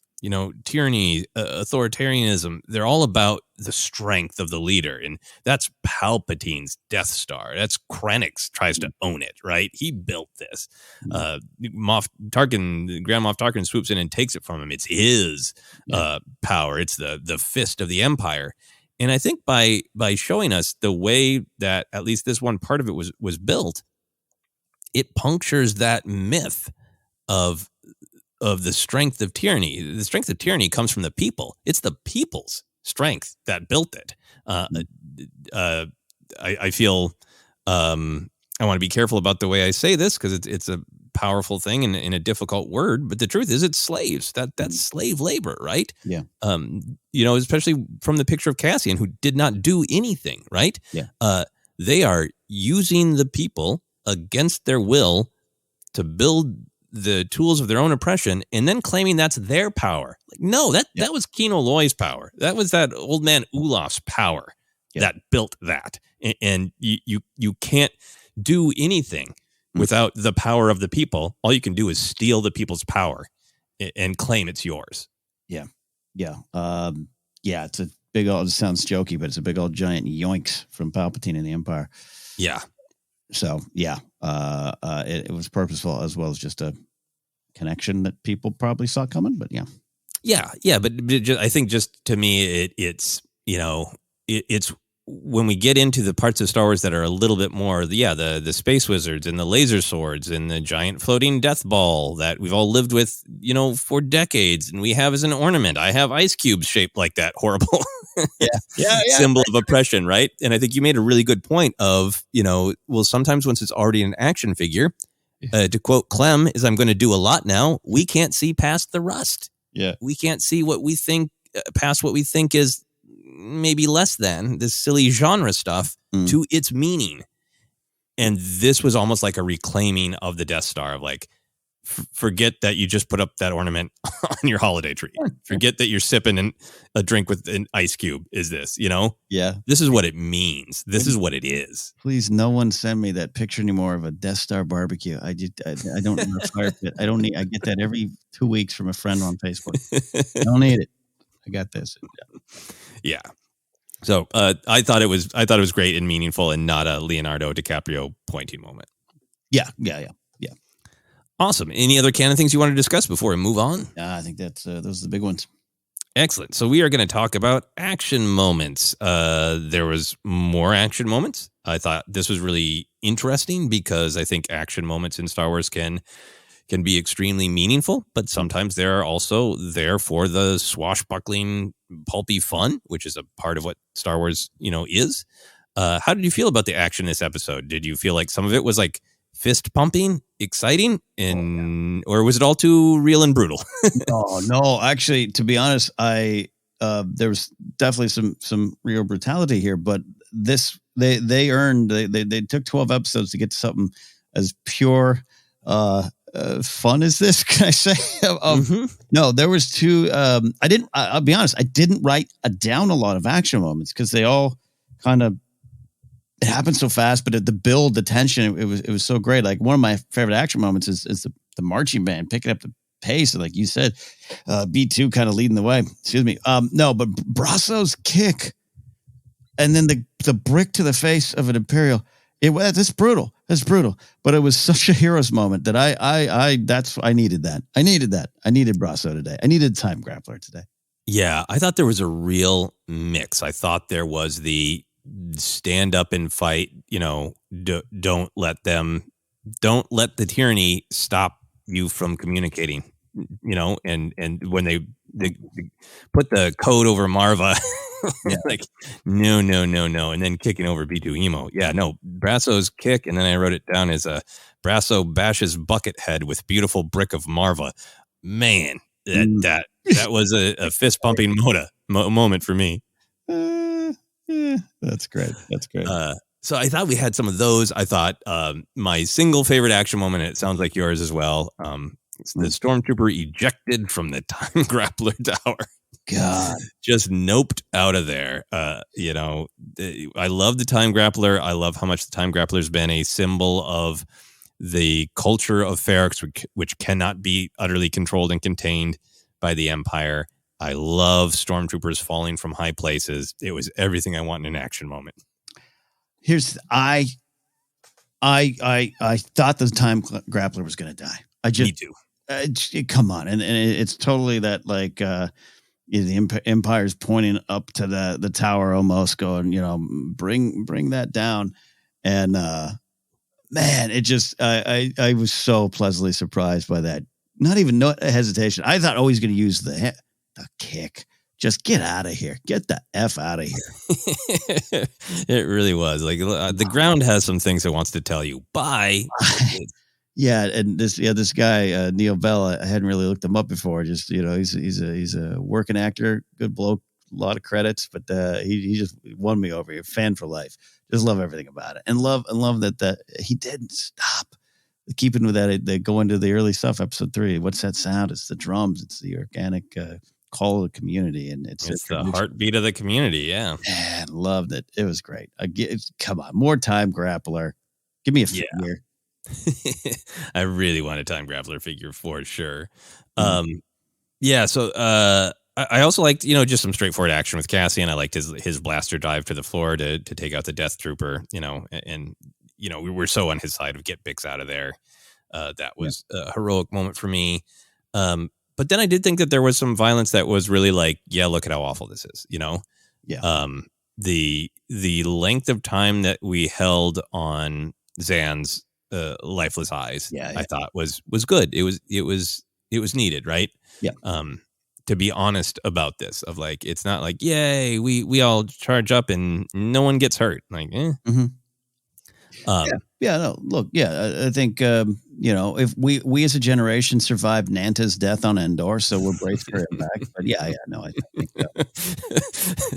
imagine though if you had to see Nanta's eyes.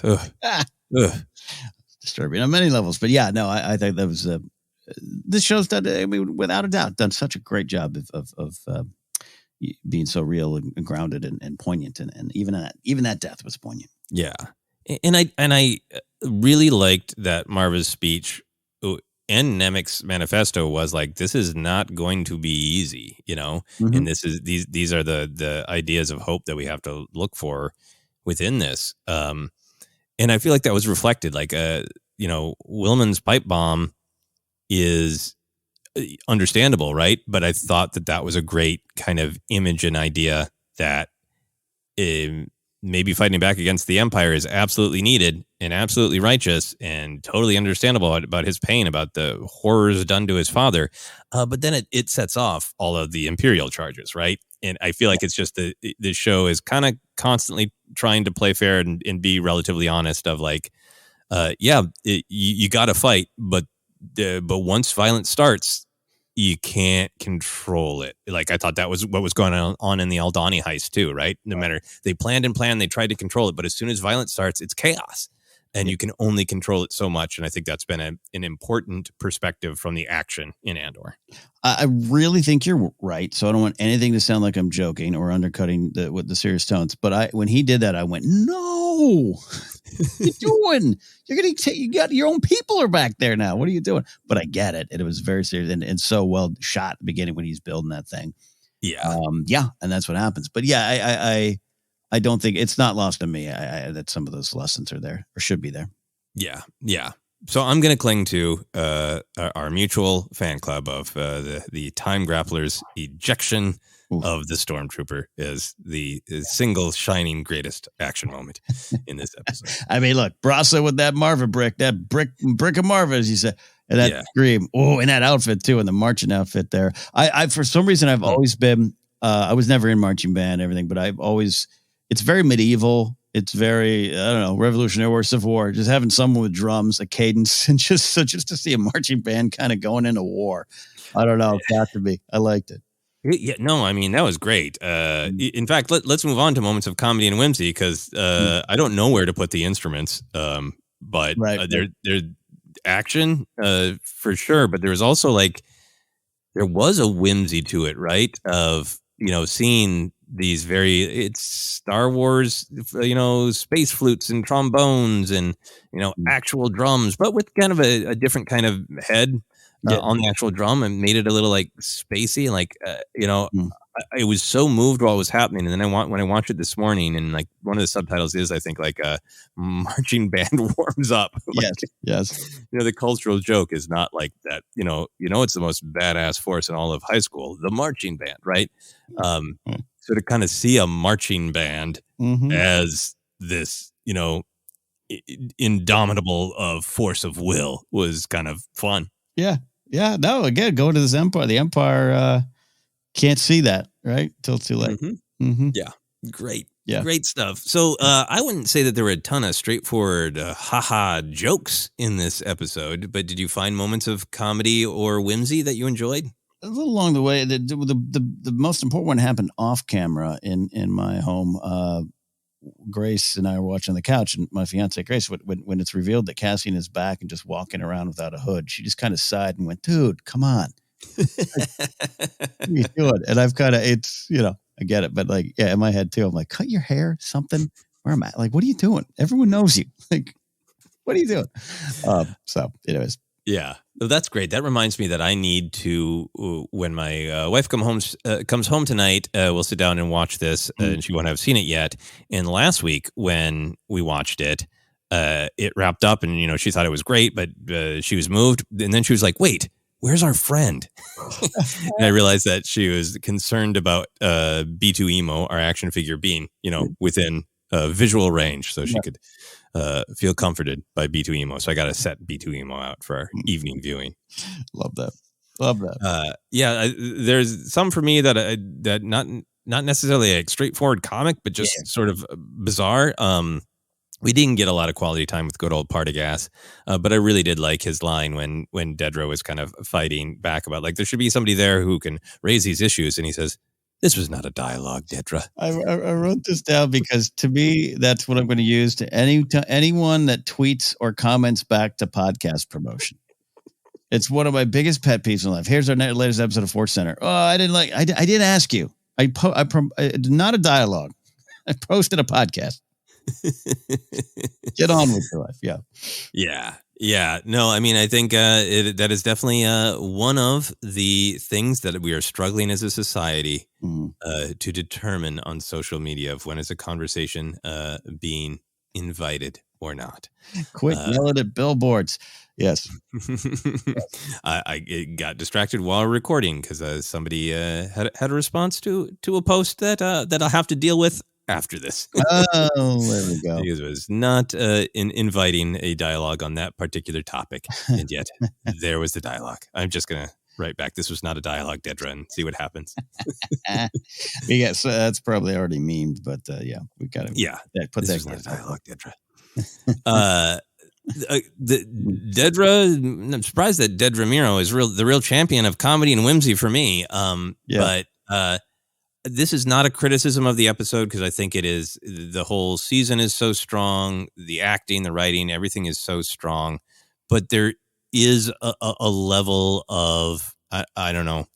There's some comedy to me in the way everybody comes together. It's like everybody but Mothma. It's like for anybody who ever watched Seinfeld, in the later seasons, once it was, you were aware that they're bringing the A story, the B story, the C story, the D story. They're all going to be connected.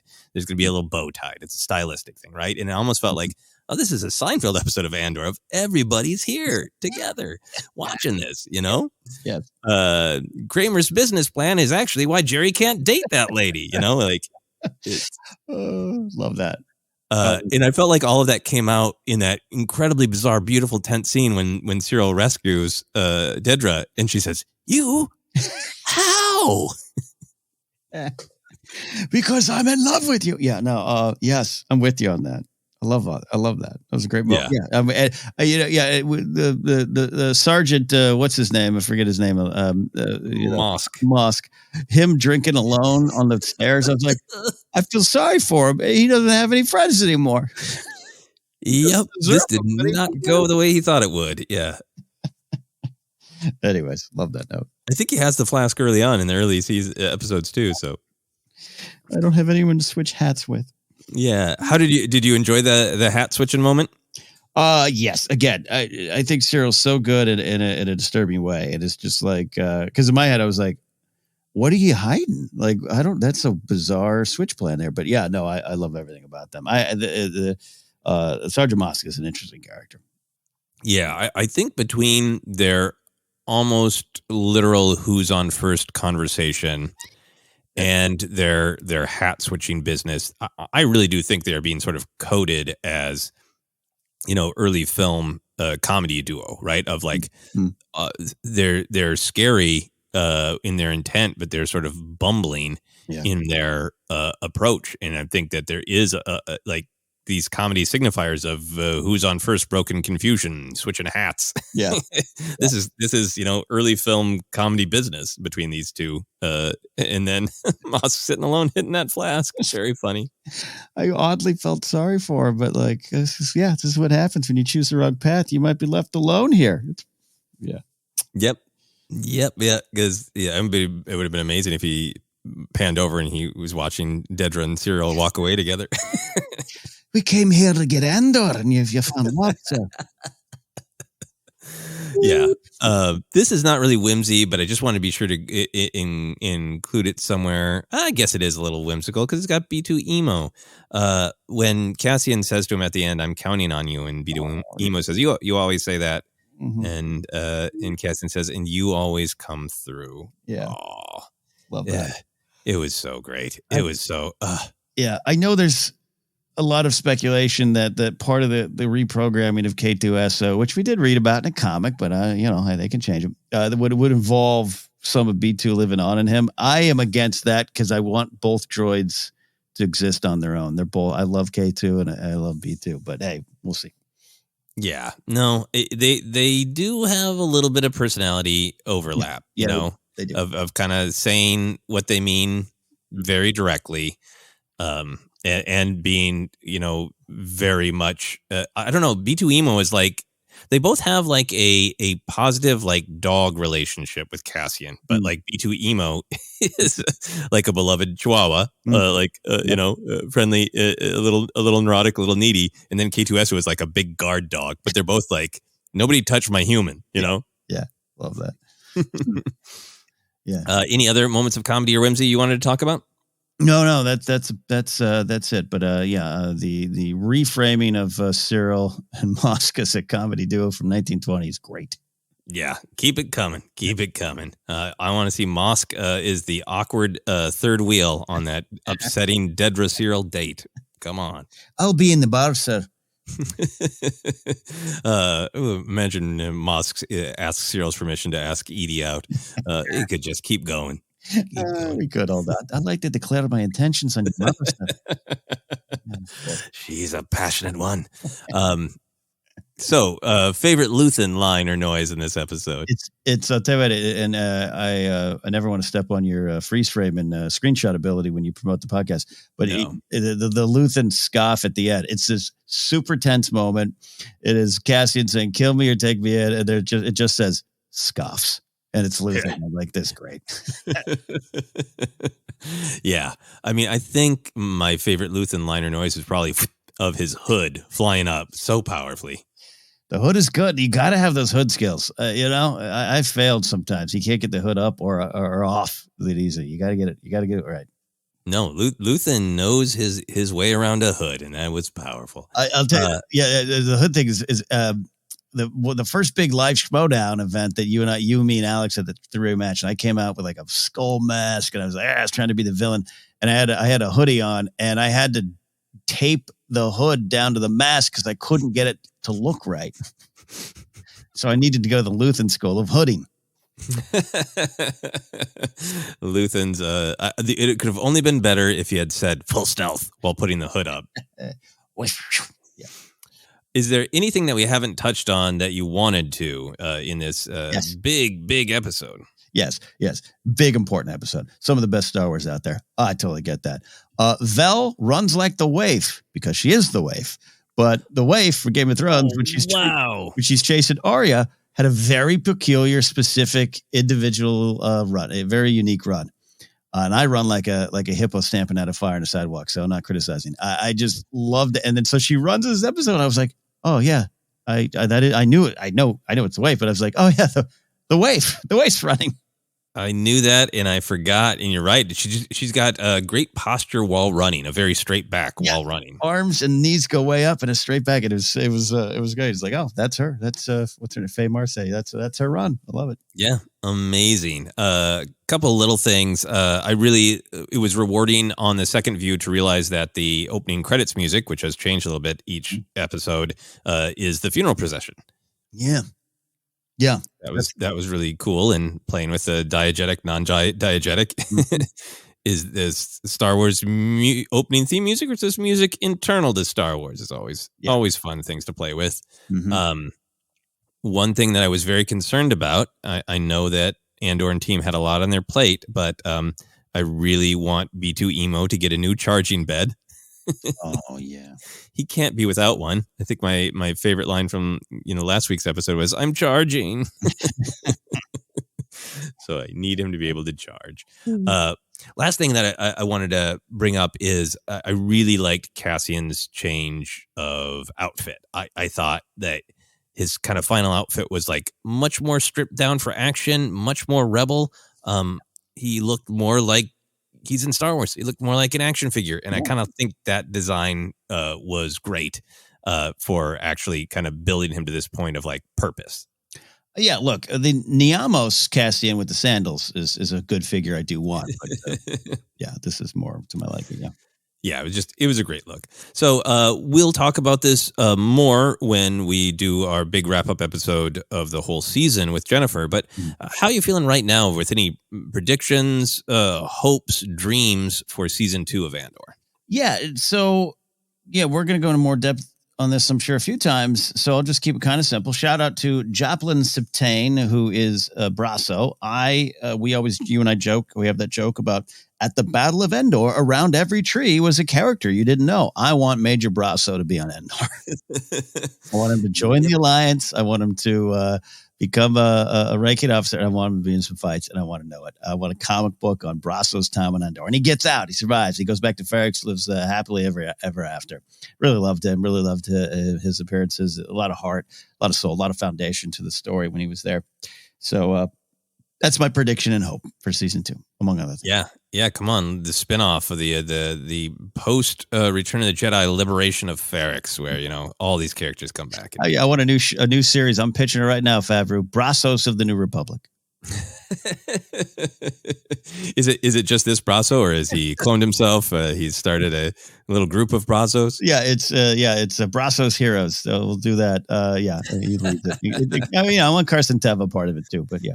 Yeah, Brasso's buddies. Yeah, all right, let's go. I'm very, very happy with season 1 of Andor. When Andor was first announced, I was really, really intrigued by getting a spy thriller of following up on Cassian's lines in Rogue One about they've made all of these kind of moral sacrifices, and they need it to be for something worthwhile, and that's why they make this great push to get the Death Star plans. And in seeing Cassian in those positions where his heart is in the right place, but he has to betray someone or he has to kill someone that he doesn't want to, and wrestle with the greater good. And I feel like we did get that story, but from lots of other characters' perspectives, and this season was about Cassian committing to the cause. Mm-hmm. So I'm very excited in season 2 to see a little bit more of Cassian as a rebellion, as a spy for the rebellion, and being put in these sort of hard moral espionage situations. So that's a hope. If it doesn't materialize, I will let it go and engage with what we're presented with. But that's a hope for season 2. I also feel like since we did not come back to the inciting incident of the first season, the whole show of the search for Carrie, the search for his sister, that I'm hoping that we come back to that, even if it is confirmation that Marva is correct and Carrie's gone.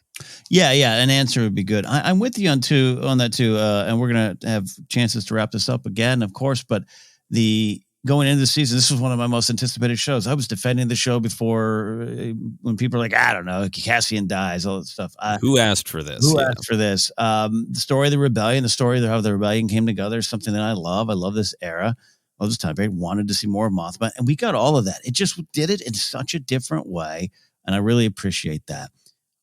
Leading into season 2, though, I wonder if it is going to be a little bit more on that side. You'd say spy thriller. I'm talking about just canon stuff, more people places, Yavin Ford, the Masasi Temple, all that, Dodana's cell, all that stuff that maybe I thought was going to pop up here, that it was more about that. I'm glad we got this more intimate look, that we went down to the street level on Ferrix. It makes it all worthwhile. It is a reminder of who we are fighting for, just as much of what and the how. So, I'm curious because we got, I think, 10 to 12 episodes again, right? And now we know there's time jumps coming. There's each arc is a year, whatever. You go find the myriad interviews out there with the team. I would be worried about that a little bit, if not for how they handled the arcs here. Even though 1 year-ish, whatever, it's a straight story. Each 3 episode arc or the 2 episode arcs, even episode 7 fits in everything. Fits in with everything, but they handled it so well. They do come off as little mini movies and stories set within the same story. So I'm really confident going in that we are going to get a little bit more of what you and I are talking about. And I don't mean surface level, like just canon trivia answers, but just like, that's a Y-wing in action, that kind of stuff, and how it factors into the building of the rebellion and the final breaking points. I think it's going to be a great intersection of the things we love and the things we're learning. Yeah, no, and I think it's things that I'm just like interested in for the details of how did the rebellion come together, but they're layered with meaning, right? Bail and Ahsoka as Fulcrum are bringing cells together. Is that under Luthen's control as well or not? Right now it seems like not. It seems like Mothma eventually takes over the network that Luthen has built, and that's like some functional stuff, but more importantly, it's ideas. It's of Mothma saying, hey, thanks, Luthen, but I'm not going to run it the way that you did, Yeah. And finding, I don't think Luthen is around a tree in Andor, so finding out what Luthen's end is and what that says about his philosophy, that stuff's all fascinating too. Yeah.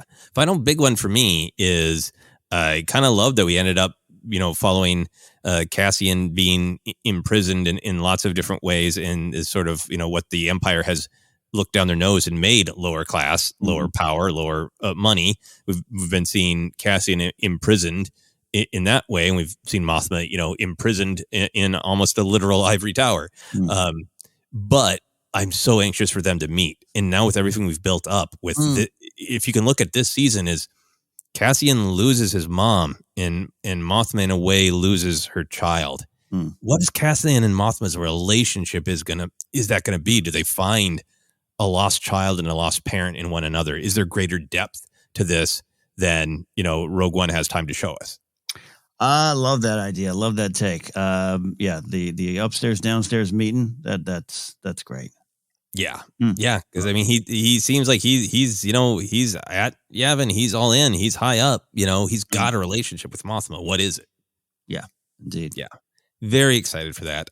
And as always, then we wrap up with some fun of what merch we want based on these episodes. All right. So I've seen, I think we do need some funerary bricks. You can put your own personalized name on it. That's a little weird, but okay.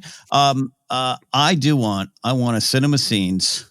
I want Lita and Steak and Skulden. I want the meeting. Call it the arrangement. I don't know. I want that figure. It's such a, give me Davo, give me his wife, Rune Skulden. Put them all there. Mothma, Perrin. I want those 6 figures in a living room setting. Oh, that is absolutely great choice. I want both the Cassian jacket that he's wearing as an actual jacket and that Cassian figure eventually. That's kind of a realistic one. We'll get it. Love the cinema scenes, the 3 action figure packs. What I want is I want Dedra and Syril in their horribly awkward moment, and then there's a little plastic wall and Mosk drinking alone outside. Yeah. 3 action figures. Great, beautiful scene. But the biggest thing that I deeply want, I talked about before, I want an actual old school alarm clock that is the time grappler, banging on that metal to wake you up. But now to advance it, when you hit the snooze button, time grappler lets you snooze like twice. The third time, he kicks a stormtrooper off the top of the alarm clock and beans you in the head with it to wake you up. Oh, this is great. This is one I'd have to be single to have, I think. It would not play well in the house, but I would love that. Gong, gong. Oh, I gotta go. This is one I would absolutely purchase. Probably wouldn't use. Yes, absolutely. Let's be honest. Let's be, realistic and gritty like Andor. That's great. All right. Any final thoughts, Ken? No, fun discussing this as always. But, as time goes on, I love this show. And there was just some struggles I got into my head about and still in my head. I'm still got some fire in my heart about some of the discourse around the show, but it's never been about the show. The show has been an absolute thrill, a tension-filled thrill, and a heavy thrill, but it's been a thrill every week, and it's some of the best stuff we've gotten thus far, and I think that's accurate and true, and an opinion, to be clear, but I love it, and I'm going to miss the show and can't wait till it comes back. Yeah, I feel the same way. I think there's still some things that I need to work through and process, but I think that's a little bit more about how we talk about Star Wars, how we talk about storytelling, what we value and what we don't, all that kind of stuff. But Andor, like all the Star Wars shows, for me, I've got like one or two things like, I'm not sure about that. I'm not sure about that. But the big picture is really blown away by it. I think it is such a great and thrilling deep dive into characters, really getting to know the characters who are caught up in all this ideology. So we know them, so we care about them. So we get confused about how we feel about them. And it takes all these great big Star Wars ideas and makes them very real and very visceral in a way that you can't look away from. And I think that's a great triumph. Yeah, agreed. And with that, Ken, do you want to let people know where they can find us? Hey, thanks for listening during this season. We know shows like this bring a little extra ears. So, hey, if you want to stick around, we're the Force Center Podcast. We're on Twitter at Force Center Pod. We're on Hive at Force Center. Drop the pod for that one there. We're on Facebook as well, Force Center Podcast. You can find us on Instagram and YouTube. At the time of this recording, we're going to be doing a live show tonight. You might be listening to this episode while watching the live show, but bear with us. We're doing a live show on our YouTube channel, and more content specific to YouTube is coming down the pipeline. We're working on some cool things. Can't wait to tell you. And don't miss it. Subscribe and hit that notification bell. We've been trying to reach 6,500 subscribers. And we're putting that call to action out there, and we're getting closer and closer and closer, starting in those small numbers. Like Nemik would say, any action is a move forward here on our growth, and we're doing that. Thanks, Nemik. You can get merch at tpublic.com/user/Force Center. Podcast available in a lot of different spots, including Acast, iHeartRadio, and Google Podcasts, and of course, Apple and Spotify, the big ones out there too. You can support us directly at patreon.com/Force Center. You can find me at Ken Napzok across all social media platforms. And go to my website, kennapzok.com. Black Friday is coming. If you like to shop and consume, I'll be selling my book, Why We Love Star Wars, directly through my website. A personalized copy can be had if you'd like. So that's that. Joseph, where can they find and follow you? Yeah, you can find me on all the social media, Twitter, Instagram, TikTok, Hive. I'm having a lot of fun on Hive, and my handle on all of them is just at Joseph Scrimshaw, so find me there. You can also check out my YouTube channel where I'm doing more short films, more comedy stuff, so come find me there. You can just go to YouTube and search Joseph Scrimshaw as well. With the holidays coming up, I'll probably be promoting some of my comedy albums, which are available on Bandcamp. You can also go to Bandcamp and search Joseph Scrimshaw. Just try putting my name in different websites and see what happens. I'd appreciate it. Thank you all so much for listening. We have so much fun with these shows, and the Andor Report has been extra fun because of the complexity and the excitement in the community. So thank you all for joining us. For now, that is it for myself, for Ken, for the grunt of the time grappler. This has been the Andor Report.